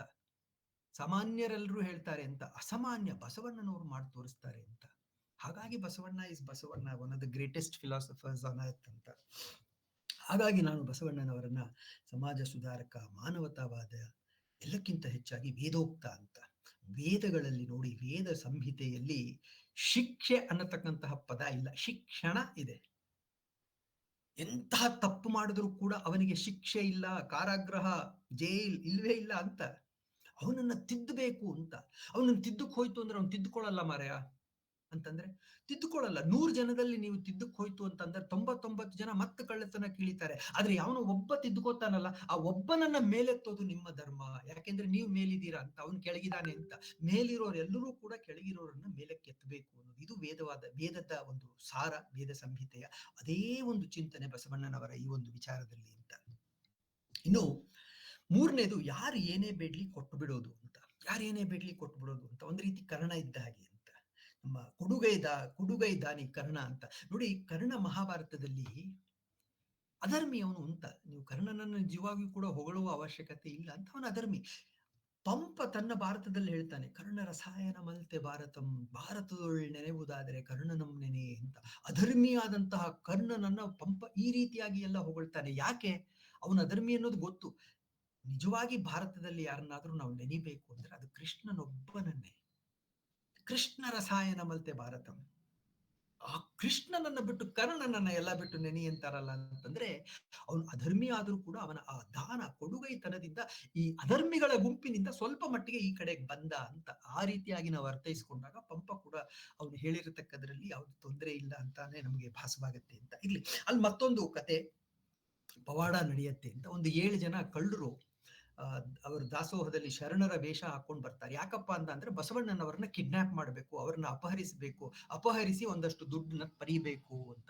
ಅಂತಂದ್ರೆ ಇವತ್ತು ನಮ್ಮ ರಾಜಕೀಯ ರಂಗದಲ್ಲಿ ಅಪಹರಣಗಳಾಗ್ತಾ ಇದೆ, ಇದು ಬರೀ ಈಗಲೇ ಇತ್ತು ಆಗಲ್ಲ ಅಂತ ಬಸವಣ್ಣರ ಕಾಲದಲ್ಲೂ ಕೂಡ ಕಿಡ್ನಾಪಿಂಗ್ ಇತ್ತು ಅಂತ ಪಾಪ ಬಸವಣ್ಣನವ್ರನ್ನ ಕಿಡ್ನಾಪ್ ಮಾಡಬೇಕು ಅಂತ ಹೇಳಿ ಶರಣರಾಗಿ ಕಾಣಬೇಕು ಅಂತ ಕಂಠವಸ್ತ್ರವನ್ನ ಧರಿಸ್ತಾರೆ. ಅದ್ರಲ್ಲಿ ಅವ್ರಿಗೆ ಕಳ್ಳರು, ಅವ್ರ ಹತ್ರ ಲಿಂಗ ಇಲ್ಲ, ಒಂದೊಂದು ಬದನೆಕಾಯಿ ಇಟ್ಕೊಂಡು ಕಂಠವಸ್ತ್ರನ ಹಾಕೊಂಡು ಬರ್ತಾರೆ. ರಾತ್ರಿ ಬಸವಣ್ಣ ಮಲಗಿದ್ದಾಗ ಹೋಗಿ ಅವನ್ನ ಎಬ್ಸಿ ಇನ್ನೇನು ಅವನ್ನ ಹೊತ್ಕೊಂಡು ಹೋಗ್ಬೇಕು ಅಂದಾಗ ಬಸವಣ್ಣನಿಗೆ ಎಚ್ಚರ ಆಗುತ್ತೆ. ಅವ್ರು ಹೇಳ್ತಾರೆ, ಕಳ್ಳರು ಅಂತ ಹೇಳಲ್ಲ, ಒಡೆಯರೇ ಅಂತ ಕರೀತಾನೆ. ಒಡೆಯರೇ, ಯಾಕೆ ಹೀಗೆ ಮಾಡ್ತಾ ಇದ್ದೀರಾ? ನನ್ನಲ್ಲಿರ್ತಕ್ಕಂತಹ ಸರ್ವಸ್ವವು ನಿಮ್ಮದೇ. ಅವ್ರಿಗೆ ಗಾಬರಿ ಆಗುತ್ತೆ, ಏನಿದು? ಎದ್ದು ಕೂಗಾಡೋದಾಗ್ಲಿ, ಗಲಾಟೆ ಮಾಡೋದಾಗ್ಲಿ, ಹೋರಾಟ ಮಾಡೋದಾಗ್ಲಿ ಬಿಟ್ಬಿಟ್ಟು ನಮ್ಮನ್ನು ಒಡೆಯರೇ ಅಂತ ಕರೀತಾರೆ. ಅಲ್ಲ ಸರ್, ನಾವು ಅಲ್ಲಪ್ಪ, ರಾಯರೇ, ನಾನು ಕಳ್ಳ ಅಲ್ಲ, ನಾವು ಶರಣರಲ್ಲ, ನಾವು ಕಳ್ಳರು. ಈ ಒಂದು ನಿಮಿತ್ತದಿಂದ ಬಂದಿದೀವಿ, ನಿಮ್ಮನ್ನ ಅಪಹರಣ ಮಾಡ್ಬೇಕು ಅಂತ ಹೇಳ್ತಾರೆ. ಆಗ ಅವರು ಬಸವಣ್ಣನವರಿಗೆ ನಾವು ಕಳ್ಳರು ಅಂತ ತೋರಿಸ್ಬೇಕು ಅಂತ ಕಂಠವಸ್ತ್ರವನ್ನ ತೆಗಿತಾರೆ. ಅಲ್ಲಿ ಬದನೆಕಾಯಿ ಇರಲ್ಲ, ಲಿಂಗಗಳೇ ಇರುತ್ತೆ ಅಂತ. ಆಗ ಸಂಪೂರ್ಣವಾಗಿ ಮನ ಪರಿವರ್ತನೆಗೊಂದು ಆ 7 ಜನ ಒಬ್ಬ ದೀಕ್ಷೆಯನ್ನ ಪಡ್ಕೊಂಡು ಬಸವಣ್ಣನವರ ಶಿಷ್ಯರಾಗಿ ತಮ್ಮ ಬದುಕನ್ನ ಸಾಧಿಸ್ತಾರೆ ಅಂತ. ಅದರಲ್ಲಿ ಒಬ್ಬ ನಿಜಲಿಂಗ ದೇವ, ನಿಜಲಿಂಗ ಚಿಕ್ಕ, ನಿಜಲಿಂಗ ಬಲ್ಲಯ್ಯ, ನಿಜಲಿಂಗ ಬಾಳಣ್ಣ, ನಿಜಲಿಂಗ ಕಲ್ಲಯ್ಯ, ನಿಜಲಿಂಗ ಚಾಮಣ್ಣ ಹಾಗೂ ನಿಜಲಿಂಗ ಶಾಂತ ಅಂತ ಈ 7 ಜನ ಕೂಡ ಮನ ಪರಿವರ್ತನೆಯ ಹೊಂದಿ ಶರಣರಾಗ್ತಾರೆ ಅಂತ. ನೋಡಿ, ಹಿಂದಿನ ಚಿಂತನೆಯಲ್ಲಿ ಹೇಳಿದೆ, ಶಿಕ್ಷೆ ಮನುಷ್ಯನನ್ನು ಉದ್ಧರಿಸಲಿಕ್ಕೆ ಇರತಕ್ಕಂತಹ ಸಾಧನ ಅಲ್ಲ, ಕ್ಷಮೆ ಅಂತ. ಕ್ಷಮೆ ತಿದ್ದುವುದು. ವೇದ ಹೇಳಿರೋದಿಷ್ಟೇ, ಕ್ಷಮಿಸು ತಿದ್ದು, ಕ್ಷಮಿಸು ತಿದ್ದು, ಎಲ್ಲಿಯವರೆಗೂ ಅವನು ಬದಲಾಗುವವರೆಗೂ ಅಂತ ಬಹಳ ಸೊಗಸಾಗಿ ಹೇಳುತ್ತೆ. ಅದನ್ನೇ ಬಸವಣ್ಣನವರು ಕಾರ್ಯಗತವಾಗಿ ಮಾಡಿದ್ರು ಅಂತ. ಅದರ ಜೊತೆಗೆ ಮಾನವತಾವಾದವೇ ಸರ್ವಶ್ರೇಷ್ಠವಾದಂತಹ ಶಿವಪೂಜೆ ಅಂತ. ಇದು ಬಹಳ ಮುಖ್ಯವಾದಂತಹ ಒಂದು ಮಾನವತಾವಾದ ಅಂತ. ಎಲ್ಲಿ ಮಾನವತಾವಾದವಿದೆಯೋ ಅಲ್ಲಿ ಸಮಾನತೆ ಇದೆ, ಎಲ್ಲಿ ಸಮಾನತೆ ಇದೆಯೋ ಅಲ್ಲಿ ಯಾವುದೇ ರೀತಿಯಾದಂತಹ ಭೇದ ಪ್ರಭೇದಗಳು ಇಲ್ಲ ಅಂತ. ಇದಕ್ಕೂ ಕೂಡ ಒಂದು ಅದ್ಭುತವಾದಂತಹ ಒಂದು ಪವಾಡ ಬರುತ್ತೆ. ಅಲ್ಲಿ ಸಂಬೋಳಿಯ ನಾಗದೇವ ಅಂತ ಒಬ್ಬ ಇರ್ತಾನೆ.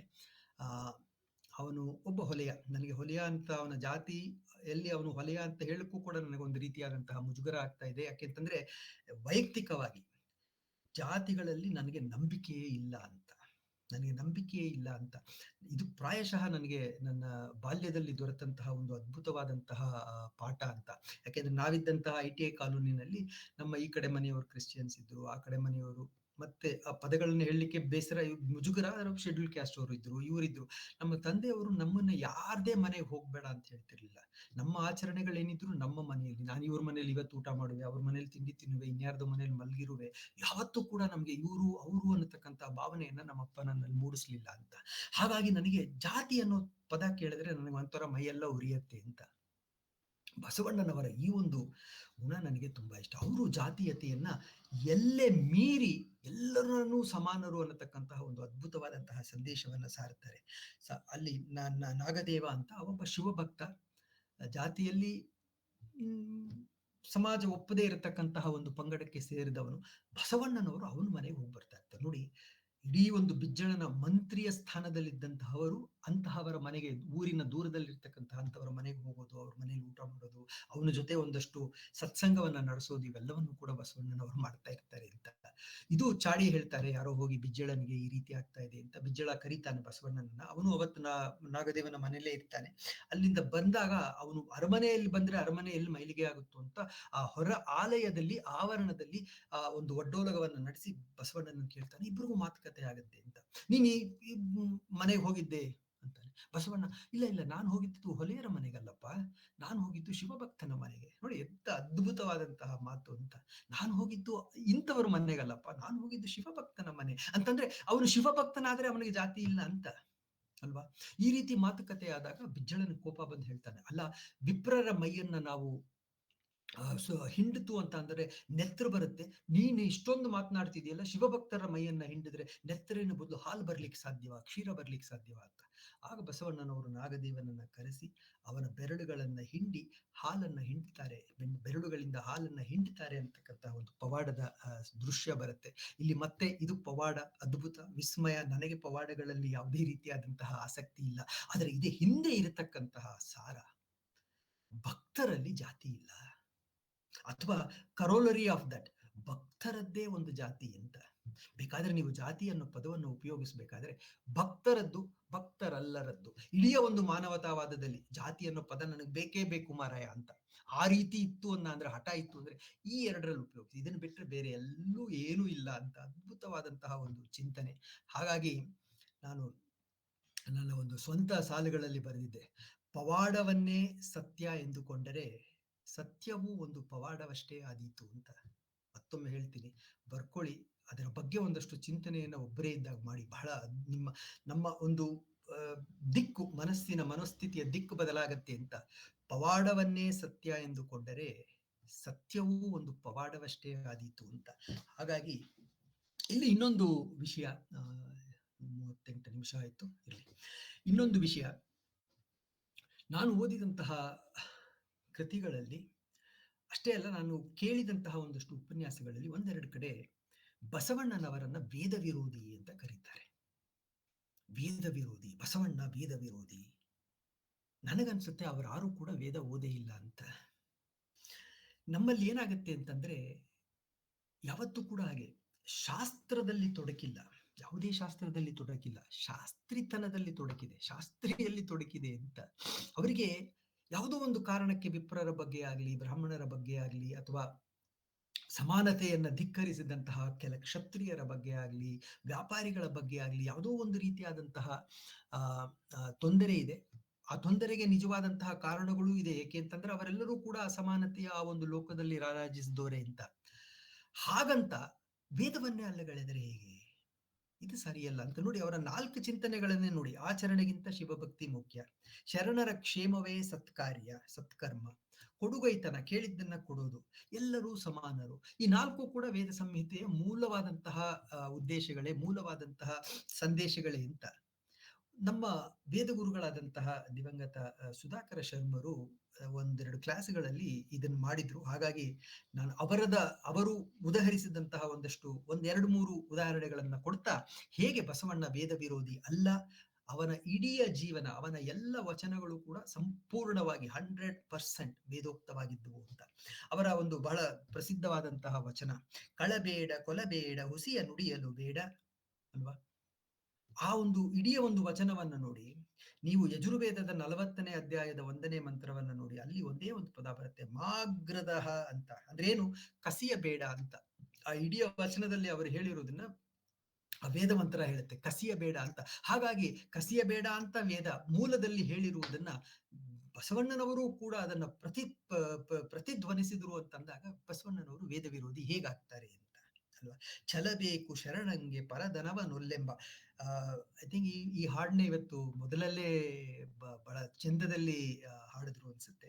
ಛಲಬೇಕು ಶರಣಂಗೆ ಪರದನವ ನೊಲ್ಲೆಂಬ, ಅಥರ್ವಣ ವೇದದ 14ನೇ ಕಾಂಡದ 1ನೇ ಸೂತ್ರದ 57ನೇ ಮಂತ್ರ, ನ ಸ್ಥೇಯ ಮದ್ಮಿ ಅಂತ ಹೇಳುತ್ತೆ. ಅಂದ್ರೆ ಕಳ್ಳತನ ಸರಿಯಲ್ಲ ಅಂತ. ವೇದ ಸಂಹಿತೆಯನ್ನೇ ಆಧಾರವಾಗಿಟ್ಟುಕೊಂಡು ಬರೆದಿರ್ತಕ್ಕಂತಹ ಯೋಗಶಾಸ್ತ್ರ ಏನಿದೆ, ಅದರಲ್ಲಿ ಬರತಕ್ಕಂತಹ ಯಮ ನಿಯಮದಲ್ಲಿ ಅಸ್ಥೇಯ ಅನ್ನೋದು ಅತ್ಯಂತ ಮುಖ್ಯವಾದದ್ದು ಅಂತ. ಹಾಗಾಗಿ ಬಸವಣ್ಣನವರ ಈ ಮಾತುಗಳೆಲ್ಲ ವೇದೋಕ್ತವಾದದ್ದು ಅಂತ.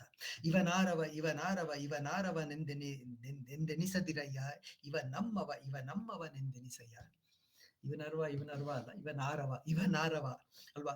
ಈ ಒಂದು ಪದ್ಯದ ಎಲ್ಲಿಂದ ಬಂತು ಸ್ಫೂರ್ತಿ ಅಂತ ನೋಡೋದಾದ್ರೆ, ಅನ್ಯೋ ಅನ್ಯಮವಿಹರ್ಯತ, ಅಥರ್ವಣ ವೇದದ 3:31ನೇ ಒಂದು ಮಂತ್ರ, ಒಬ್ಬರು ಇನ್ನೊಬ್ಬರನ್ನು ತಮ್ಮವರನ್ನಾಗಿ ಮಾಡಿಕೊಳ್ಳಿ. ಅದ್ಭುತವಾದಂತಹ ಚಿಂತನೆ ಅಂತ. ಇಷ್ಟೆಲ್ಲ ಹೇಳೋ ಬದಲು ಒಬ್ಬರು ಇನ್ನೊಬ್ಬರನ್ನು ತಮ್ಮವರನ್ನಾಗಿ ಮಾಡಿಕೊಳ್ಳಿ. ನೀವು ಇಂತಹವರನ್ನು ಅಲ್ಲ, ಇಂತಹವರನ್ನು ನಿಮ್ಮವರನ್ನಾಗಿ ಮಾಡಿಕೊಳ್ಳಿ. ಅದು ಮತ್ತು ಜಾತಿ ಎಲ್ಲ ಕ್ಷಮ್ಯಗಳು ಬಂದುವು ಅಂತ. ಒಬ್ಬರು ಇನ್ನೊಬ್ಬರನ್ನ, ಒಬ್ಬ ಮನುಷ್ಯ ಇನ್ನೊಬ್ಬ ಮನುಷ್ಯನನ್ನ ತನ್ನವನನ್ನಾಗಿ ಮಾಡಿಕೊಳ್ಳುವುದು ಅದ್ಭುತವಾದಂತಹ ವೇದ ಚಿಂತನೆ. ಅದೇ ಇವನಾರವ ಇವ ನಮ್ಮವದಲ್ಲೂ ಕೂಡ ಪ್ರತಿಧ್ವನಿಸುತ್ತೆ ಅಂತ. ಇದು ಕೇವಲ ಬಸವಣ್ಣನವರ ವಚನಗಳಲ್ಲಿ ಮಾತ್ರ ಅಲ್ಲ, ದೇವರ ದಾಸಿಮಯ್ಯನ ವಚನ. ಇಡೀ ವಚನಕಾರರಿಗೆ ಮೊದಲ ವಚನಕಾರ ಯಾರು ಅಂದ್ರೆ ದೇವರ ದಾಸಿಮಯ್ಯ ಅಂತ. ಎಲ್ಲರೂ ಕೂಡ ನಂತರ ಬಂದದ್ದು ಅಂತ. ಮೊಲೆ ಮುಡಿ ಬಂದರೆ ಹೆಣ್ಣೆಂಬರು, ಗಡ್ಡ ಮೀಸೆ ಬಂದರೆ ಗಂಡೆಂಬರು, ನಡುವೆ ಸುಳಿವ ಆತ್ಮ ಗಂಡೂ ಅಲ್ಲ ಹೆಣ್ಣೂ ಅಲ್ಲ ಕಾಣ ರಾಮನಾಥ. ನೋಡಿ ವೇದ ಮಂತ್ರ ಏನ್ ಹೇಳುತ್ತೆ ಅಂತ. ಅಥರ್ವಣ ವೇದದ 10:8-27ರಲ್ಲಿ, ತ್ವಂ ಸ್ತ್ರೀ ತ್ವಂ ಪುಮಾನಸಿ, ತ್ವಂ ಕುಮಾರ ಉತವಾ ಕುಮಾರಿ. ಹೇ ಜೀವಾತ್ಮನೇ, ನೀನು ಹೆಣ್ಣೂ ಆಗಿದ್ದೀಯೇ, ನೀನು ಗಂಡೂ ಆಗಿದ್ದೀಯೇ. ನೀನು ಕುಮಾರನೂ ಆಗಿದ್ದೀಯೆ, ನೀನು ಕುಮಾರಿಯೂ ಆಗಿದ್ದೀಯೆ ಅಂದ್ರೆ ಏನರ್ಥ? ನೀನು ಲಿಂಗಾತೀತ ಅಂತ, ನೀನು ಎಲ್ಲವೂ ಆಗಿದ್ದೀಯೇ ಏನೂ ಅಲ್ಲ ಅಂತ. ಅದನ್ನೇ ಜೇಡರ ದಾಸಿಮಯ್ಯ ತಮ್ಮ ವಚನದಲ್ಲಿ ಹೇಳ್ತಾರೆ ಅಂತ. ಹಾಗಾಗಿ ಇವೆಲ್ಲ ಉದಾಹರಣೆಗಳನ್ನ ನಾವು ನೋಡ್ತಾ ಬಂತು ಅಂತಂದ್ರೆ ಬಹಳ ಸ್ಪಷ್ಟವಾಗಿ ಗೊತ್ತಾಗತ್ತೆ ಬಸವಣ್ಣನವರು ವೇದ ವಿರೋಧಿ ಅಲ್ಲ, ಬಸವಣ್ಣನವರು ಸಂಪೂರ್ಣವಾಗಿ ವೇದೋಕ್ತ. ಹಾಗಾಗಿ ವೇದವನ್ನ ಅಭ್ಯಾಸ ಮಾಡಿ ತಪ್ಪುಗಳನ್ನ ಮಾಡಿದಂತಹ ಒಂದಷ್ಟು ಜನರನ್ನ ಪಕ್ಕಕ್ಕಿಟ್ಟು ವೇದವನ್ನ ಜರಿಯೋದು ಬೇಡ. ಯಾಕೆ ಅಂತಂದ್ರೆ ನಮ್ಮ ಸನಾತನದ ಮೂಲ ವೇದ, ವೇದದಿಂದ ಉಪನಿಷತ್ತು, ಉಪನಿಷತ್ತಿನಿಂದ ಅನೇಕ ಗೀತೆಗಳು, ಭಗವದ್ಗೀತೆ ಇತ್ಯಾದಿ, ಅಲ್ಲಿಂದ ಬಂದದ್ದು ಅನೇಕ ವಚನಕಾರರು, ಅನೇಕ ಪುರಂದರ ಕನಕರಂತಹ ಭಕ್ತಿಯ ಶಿರೋಮಣಿಗಳು, ಸರ್ವಜ್ಞನಂತಹ ವಚನಕಾರರು ಅಲ್ವಾ, ಕಡೆಯದಾಗಿ DVG ಅವರ ಮಂಕುತಿಮ್ಮನ ಕಗ್ಗ, ಇವೆಲ್ಲವೂ ಕೂಡ ಮೂಲ ಅಲ್ಲಿ ಎಲ್ಲಿ ಉದಯವಾಯಿತು ಅದು ವೇದ ಸಂಹಿತೆ. ಹಾಗಾಗಿ ವೇದ ಸಂಹಿತೆಯನ್ನ ಗೌರವಿಸಬೇಕು. ಬಸವಣ್ಣನವರು ಅದಕ್ಕೆ ವಿರೋಧಿ ಅಂತ ಹೇಳೋದು ಪ್ರಾಯಶಃ ನನ್ನ ಓದಿಗೆ, ನನ್ನ ಒಂದು ನಿಮಿತ್ತ ಬಹಳ ಕನಿಷ್ಠವಾದಂತಹ ಆ ಒಂದು ಅರಿವಿಗೆ ಸರಿಯಲ್ಲ ಅಂತಾನೆ ಅನ್ನಿಸ್ತು ಅಂತ. ಇನ್ನು ಕಡೆಯದಾಗಿ ಬಸವಣ್ಣನವರ ಅವಸಾನಕ್ಕೆ ಬಂತು ಅಂದ್ರೆ ಅಂತರ್ಜಾತೀಯ ಒಂದು ವಿವಾಹ ನಡೆಯುತ್ತೆ. ಅದಕ್ಕೆ ಹರಳಯ್ಯ ಮತ್ತೆ ಮಧುವಯ್ಯ ಅಂತ ಇಬ್ಬರು ಕಾರಣರು. ಆ ಎರಡೂ ಜನರನ್ನ ಬಿಜ್ಜಳ ಕರೆಸಿ ಅವರ ಕಣ್ಣುಗಳನ್ನ ಕೀಳಿಸ್ತಾನೆ ಅಂತ. ಆಗ ಬಸವಣ್ಣನವರಿಗೆ ತುಂಬಾ ಬೇಸರ ಆಗಿ ಅವರು ಹೊರಟು ಬಿಡ್ತಾರೆ ಅಂತ. ಭೀಮಕವಿಯ ಬಸವ ಪುರಾಣ ಆಗ್ಲಿ, ಅಥವಾ ಚನ್ನಬಸವನ ಬಸವ ಪುರಾಣ ಆಗ್ಲಿ, ಅಥವಾ ಹರಿಹರರ ರಗಳೆ ಆಗ್ಲಿ, ಅಥವಾ ರಾಘವಾಂಕರ ಸಿದ್ದರಾಮ ಚರಿತ್ರೆ ಆಗ್ಲಿ, ಇಂತಹ ಕೃತಿಗಳಲ್ಲಿ ಇದರ ಉಲ್ಲೇಖ ಇದೆ. ಒಬ್ಬೊಬ್ರು ಬೇರೆ ಬೇರೆ ರೀತಿ ಬರೆದಿದ್ದಾರೆ ಅಂತ.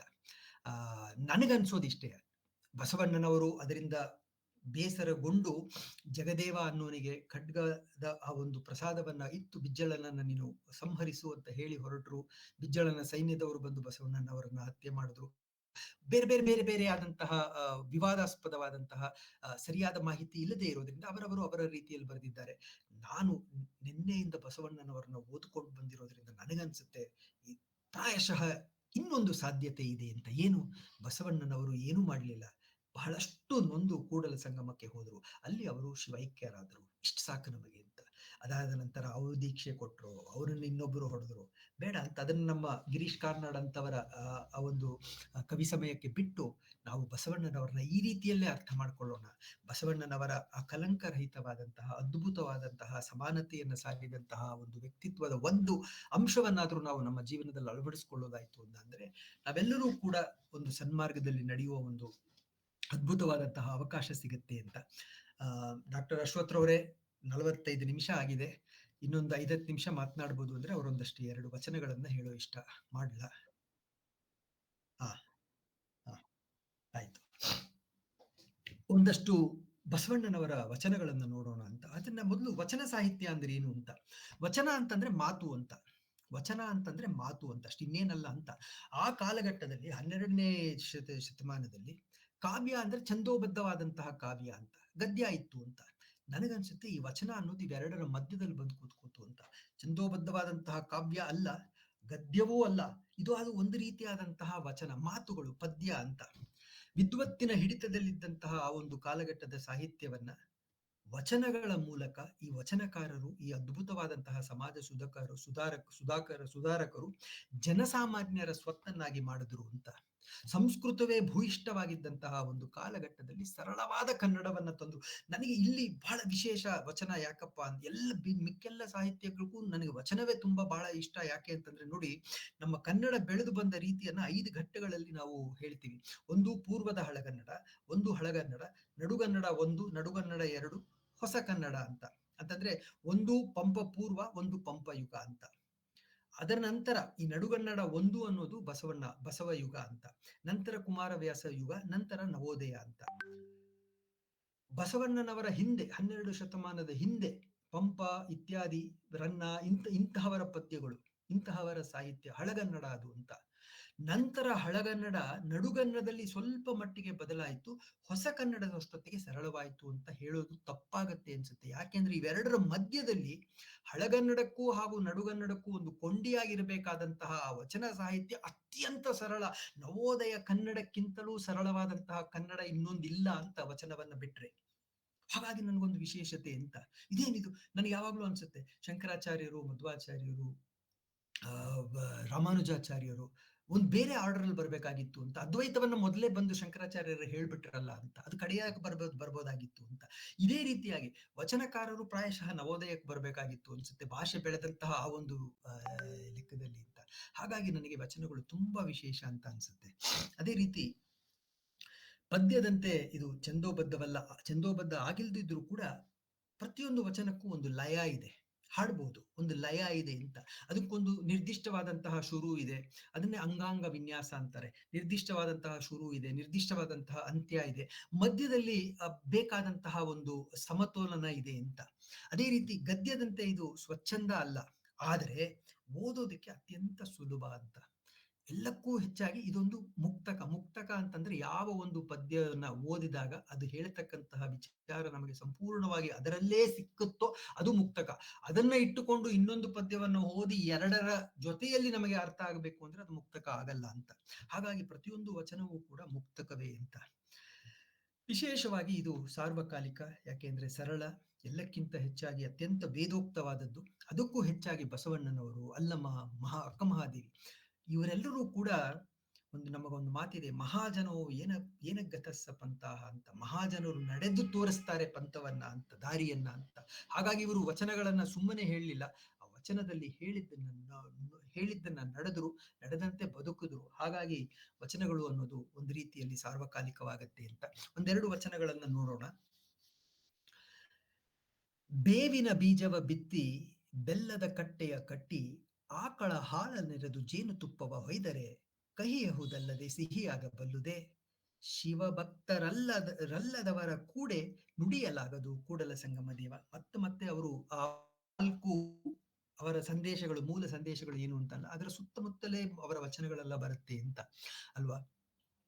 ಬೇವಿನ ಬೀಜ ಮೂಲ ಅದು ಬೇವು ಅಂತ, ಅದಕ್ಕೆ ನೀವು ಬೆಲ್ಲದ ಒಂದು ಕಟ್ಟೆಯನ್ನ ಕಟ್ಟಿ ಹಾಲು, ತುಪ್ಪ, ಸಕ್ಕರೆ ಎಲ್ಲ ಏನೇನೆಲ್ಲ ಪದಾರ್ಥಗಳಿದೆಯೋ ಅವೆಲ್ಲವನ್ನು ಹಾಕಿದ್ರು ಕೂಡ ಅದರಿಂದ ಬರತಕ್ಕಂಥದ್ದು ಬೇವಿನ ಮರವೇ ತಾನೆ ಅಂತ.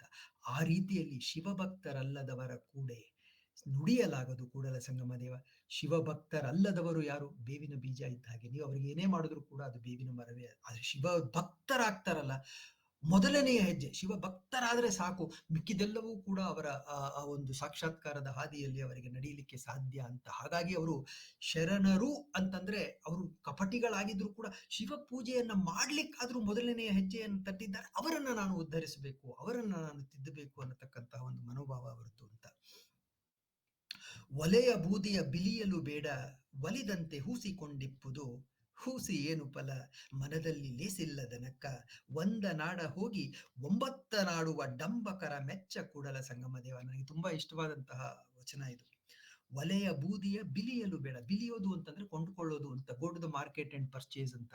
ಏನು ಒಲೆಯ ಬೂದಿ? ಒಲೆಯ ಬೂದಿ ಅಂತಂದ್ರೆ ವಿಭೂತಿಯ ಬಗ್ಗೆ ಹೇಳ್ತಾ ಇದ್ದಾರೆ ಅಂತ. ಅದೇ at the end of the day ಅದು ವಿಭೂತಿ ಅನ್ನೋದು ಬೂದಿಯೇ ಅಂತ, ಒಂದಷ್ಟು ಸಂಸ್ಕರಣಗೊಂಡು ಅದು ವಿಭೂತಿಯಾಗಿ ನಮಗೆ ಬರುತ್ತೆ ಅಂತ.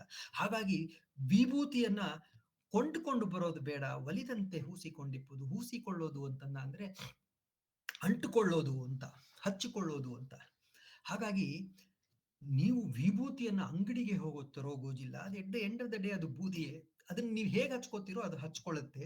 ಹೂಸಿ ಏನು ಫಲ? ಹಚ್ಕೊಂಡು ಏನ್ ಫಲ? ವಿಭೂತಿನ ಬಳ್ಕೋತೀರಪ್ಪ, ಏನ್ ಬಳ್ಕೊಂಡ್ರೆ ಏನ್ ಫಲ? ಮನದಲ್ಲಿ ಲೇಸವಿಲ್ಲದಿರಕ್ಕ, ಮನಸ್ಸಿನಲ್ಲಿ ಹುಸಿ ಇದೆ, ಮನಸ್ಸಿನಲ್ಲಿ ಕಳ್ಳತನ ಇದೆ, ವಿಭೂತಿ ಬಳ್ಕೊಂಡ್ರೆ ಏನ್ ನೋಡಿ. ಬಸವಣ್ಣನವರು ಎಲ್ಲವೂ ಕೂಡ ವಿಭೂತಿ ಅನ್ನೋದು ಅವರಲ್ಲಿ ಬರತಕ್ಕಂತಹ 8 ಅತ್ಯಂತ ಭಕ್ತರಿಗೆ, ನಮ್ಮ ಆ ಒಂದು ವೀರಶೈವರ ಆ ಒಂದು ಸಂಪ್ರದಾಯದಲ್ಲಿ ಬರತಕ್ಕಂತಹ 8 ಅತ್ಯಮೂಲ್ಯವಾದಂತಹ ಅಂಗಗಳಲ್ಲಿ ವಿಭೂತಿ ಬಹಳ ಮುಖ್ಯ ಅಂತ. ಲಿಂಗ, ವಿಭೂತಿ ಈ ರೀತಿ ಎಲ್ಲ ಬರುತ್ತೆ ಅಂತ. ಆ ವಿಭೂತಿಯನ್ನು ಕೂಡ ಅವರು ಪ್ರಶ್ನೆ ಮಾಡ್ತಿದ್ದಾರೆ. ಸುಮ್ನೆ ವಿಭೂತಿ ಹಾಕೊಂಡು ಮನಸ್ಸಿನಲ್ಲಿ ಲೆಕ್ಕವಿರದ ಲೇಸಿಲ್ಲದಿದ್ದರೆ ಹೇಗೆ? ಮನಸ್ಸಲ್ಲಿ ಹುಸಿ ಇತ್ತು ಅಂದ್ರೆ ವಿಭೂತಿ ಹಚ್ಕೊಂಡು ಏನ್ ಪ್ರಯೋಜನ? ಒಂದ ನಾಡ ಹೋಗಿ 9 ನಾಡುವ ಡಂಬಕರ. ಒಂದ ನಾಡ ಹೋಗಿ 9 ನಾಡು, ಏನದ್ರ ಅರ್ಥ? ಒಂದು ನಾಡೋದು ಬಂದು 9 ಅಂತ ನಾವ್ ಹೇಳ್ತೀವಿ. ಸಿಕ್ಕಾಪಡೆ ಮಾತಾಡ್ತಾನೆ ಮರೆ, ಒಂಥರ ರೇಲ್ ಬಿಡ್ತಾ ಇರ್ತಾನೆ ಯಾವಾಗ್ಲೂ ಅಂತ. ಅಲ್ಲ ಅಂತ, ಅದಲ್ಲ ಅಂತ. ಒಂದನ್ನಾಡೋದು ಅಂತಂದ ಅಂದ್ರೆ ಸತ್ಯ ಹೇಳ್ತಿದ್ದಾನೆ ಅಂತ. ಯಾಕೆಂದ್ರೆ ಸತ್ಯ ಒಂದೇ ಅಂತ. 9 ಆಡ್ತಾ ಇದ್ದಾನೆ ಅಂದ್ರೆ ಸುಳ್ಳು ಅಂತ ಅಲ್ವಾ. ಸತ್ಯವನ್ನ ಹೇಳ್ತಿದ್ದಾನೆ ಅಂದ್ರೆ ಒಂದೇ, ಅದು ಸತ್ಯ ಒಂದೇ ಅಂತ. ಸುಳ್ಳು ಹೇಳಲಿಕ್ಕೆ ಶುರು ಆದ್ರೆ ಒಂದಕ್ಕೊಂದು ಸೇರ್ಕೊಂಡು 100 ಸುಳ್ಳುಗಳು ಬರುತ್ತೆ ಅಂತ. ಹಾಗಾಗಿ ಒಂದ ನಾಡ ಹೋಗಿ ಒಂಬತ್ತ ನಾಡುವ ಡಂಬಕರ, ಈ ರೀತಿ ಮೋಸ ಮಾಡತಕ್ಕಂತಹ ಈ ಸುಳ್ಳುಗಾರರ ಡಂಬಕರ ಮೆಚ್ಚ ಕೂಡಲ ಸಂಗಮ ದೇವ. ಅದ್ಭುತವಾದಂತಹ ಒಂದು ಚಿಂತನೆ ಅಂತ ಇಲ್ಲಿ ನನಗೆ ಬಸವಣ್ಣನವರು 12ನೇ ಶತಮಾನ, ನಂತರ 15ನೇ ಶತಮಾನದಲ್ಲಿ ಸರ್ವಜ್ಞ ಬರ್ತಾನೆ. ಇಬ್ಬರದು ಕೂಡ ಒಂದೇ ರೀತಿಯಾದಂತಹ ಚಿಂತನೆ, ಇಬ್ಬರು ಕೂಡ ತಕ್ಕ ಮಟ್ಟಿಗೆ ನಮ್ಮನ್ನು ನಾವು ಉದ್ಧರಿಸ್ಕೋಬೇಕು, ನಮ್ಮನ್ನು ನಾವು ಉದ್ಧರಿಸಿಕೊಳ್ಳುವ ಆ ಒಂದು ಹಾದಿಯಲ್ಲಿ ಸಮಾಜವನ್ನು ತಿದ್ದಬೇಕು, ಇದು ಅವರ. ಆದ್ರೆ ಅವರು ಹೇಳಿದಂತಹ ವಿಚಾರಗಳು ನೋಡಿ, ಬಸವಣ್ಣ ಎಷ್ಟು ಚಂದದಲ್ಲಿ ಹೇಳ್ತಾರೆ, ಡಂಬಕರ ಮೆಚ್ಚ ಕೂಡಲ ಸಂಗಮ ದೇವ. ಈ ವಚನ ಕೇಳಿದಾಗ ನಮ್ಗೆ ಏನು ಅನ್ಸಲ್ಲ, ಎಷ್ಟು ಸೊಗಸಾಗಿ ಒಳ್ಳೆ ಸ್ನೇಹಿತನನ್ನ ಕರೆದು ಪಕ್ಕ ಕೂರಿಸ್ಕೊಂಡು, ನೋಡಪ್ಪ ಈ ರೀತಿ ಮಾಡಬೇಡ ಕಣವ, ಇದು ಚೆನ್ನಾಗಿಲ್ಲ ಕಣವ ಅಲ್ವಾ, ಒಂಥರ ಸಖನ ಜೊತೆಗೆ ಮಾಡ್ತಕ್ಕಂತಹ ವಾದದ ಹಾಗೆ ಕಾಣುತ್ತೆ. ಇದೇ ಮಾತನ್ನ ಸರ್ವಜ್ಞ ಹೇಳ್ತಾನೆ. ಸರ್ವಜ್ಞ ಹೇಳೋದು ಕೇಳಿ, ಅವನೇ ಹೇಳ್ತಾನೆ, ಸುಟ್ಟ ಬೂದಿಯ ತಂದು ದಟ್ಟವಾಗಿಯೇ ಬೆಳೆದು ಶ್ರೇಷ್ಠ ಸ್ವರ್ಗವನ್ನು ಅಡರುವಡೆ ಕತ್ತೆತ ಕೆಟ್ಟ ಕೇಳೇನು ಸರ್ವಜ್ಞ ಅಂತ ಒಳ್ಳೆ ಚಾಟಿ ಏಟು ಅಂತ. ಇದೇ ಇಲ್ಲ, ಡಿಪ್ಲೊಮೆಸಿನೇ ಇಲ್ಲ ಸರ್ವಜ್ಞನ್ಗೆ ಅಂತ. ನೀನ್ ನನ್ನ ಇಷ್ಟಪಡ್ತೀಯೋ ಬಿಡ್ತೀಯೋ, ಇದು ಸತ್ಯ.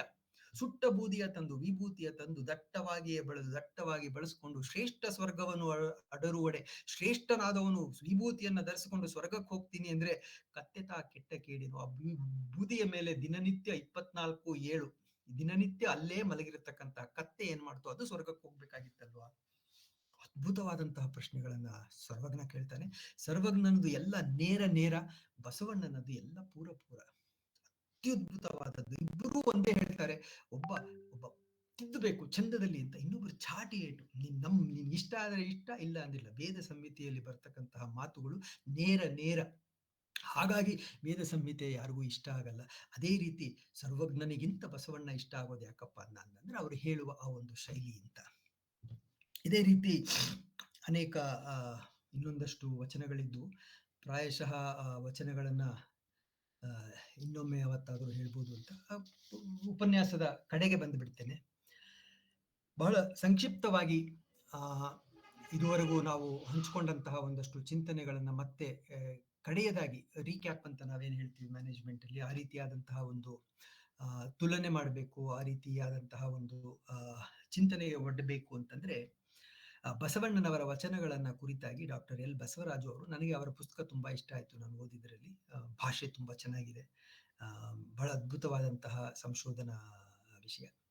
ಅದರಲ್ಲಿ ಅವರು 3 ಸಾಲಿನಲ್ಲಿ ಬಸವಣ್ಣನವರ ವಚನಗಳನ್ನ ಹೇಳ್ಬಿಡ್ತಾರೆ. ಅವ್ರು ಹೇಳ್ತಾರೆ, ಬಸವಣ್ಣನವರ ವಚನ ಹೇಗಿರುತ್ತಪ್ಪ ಅಂದ್ರೆ, ಎತ್ತೆತ್ತ ನೋಡಿದ ರತ್ತತ್ತ ಬಸವಣ್ಣನೆಂಬ ಬಳ್ಳಿ, ಎತ್ತೆತ್ತ ನೋಡಿದ ರತ್ತತ್ತ ಬಸವಣ್ಣನೆಂಬ ಬಳ್ಳಿ, ಎತ್ತಿ ನೋಡಿದರೆ ಲಿಂಗವೆಂಬ ಗೊಂಚಲು.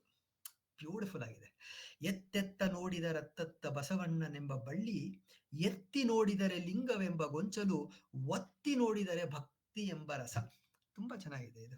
ಎಲ್ಲೆಲ್ಲಿ ನೋಡಿದ್ರು ಬಸವಣ್ಣನ ಬಳ್ಳಿನೇನಂತೆ ಅವರ ವಚನಗಳು ಅಂತಂದ್ರೆ, ಅವರ ಆ ಒಂದು ಬದುಕು, ಆ ಒಂದು ಕಾಲಘಟ್ಟಕ್ಕೆ ನಾವು ಹೋಗಿ ನಮ್ಮ ಸುತ್ತಮುತ್ತ ಬಸವಣ್ಣ ಇದ್ದಾನೆ ಅಂತ ಅನ್ಕೊಂಡು ಒಂದು ಭ್ರಮೆಯಲ್ಲಿ, ಒಂದು ವಿಸ್ಮಯಕಾರಿಯಾದಂತಹ ಒಂದು ಮನಸ್ಥಿತಿಯಲ್ಲಿ ನಾವು ನೋಡ್ತಾ ಇತ್ತು ಅಂತಂದ ಅಂದ್ರೆ, ಎತ್ತೆತ್ತ ನೋಡಿದರೂ ಅಲ್ಲೆಲ್ಲ ಬಸವಣ್ಣ ಅನ್ನತಕ್ಕಂತಹ ಬಳ್ಳಿ. ಆ ಬಳ್ಳಿಯನ್ನ ಎತ್ತಿ ನೋಡಿದ್ರೆ ಅಲ್ಲೆಲ್ಲ ಲಿಂಗ ಕಾಣುತ್ತೆ. ಆ ಬಳ್ಳಿಯನ್ನೇನಾದ್ರೂ ನೀವು ಒತ್ತಿದ್ರೆ ಅದರಿಂದ ಬರತಕ್ಕಂತಹ ರಸ ಯಾವುದು? ಭಕ್ತಿ ರಸ. ಅದ್ಭುತವಾಗಿ ಒಂದು ಮಾತನ್ನ ಕಟ್ಟಿಕೊಡ್ತಾರೆ. ಬಸವೇಶ್ವರರು ಕವಿಯೂ ಹೌದು, ಸಮಾಜ ಸುಧಾರಕರೂ ಹೌದು. ಎಲ್ಲಕ್ಕಿಂತ ಹೆಚ್ಚಾಗಿ ನನಗನ್ಸುತ್ತೆ ಅವರೊಬ್ಬ ಋಷಿ, ಮಹಾತ್ಮರು. ವೈಯಕ್ತಿಕವಾಗಿ ನನಗೆ ಅವರೊಂದು ಆದರ್ಶ. ಯಾಕೆಂದ್ರೆ ಇದನ್ನೇ ನಾನು ಬಹಳ ಸಂಕ್ಷಿಪ್ತವಾಗಿ ಹೇಳಿದೆ. ಕಾರಣ, ಅವರದ್ದು ನಿರಂತರವಾದ ಜಾತಿಗಳ ವಿರುದ್ಧದ ಸಮಾನತೆಯ ಹೋರಾಟ ಅಂತ.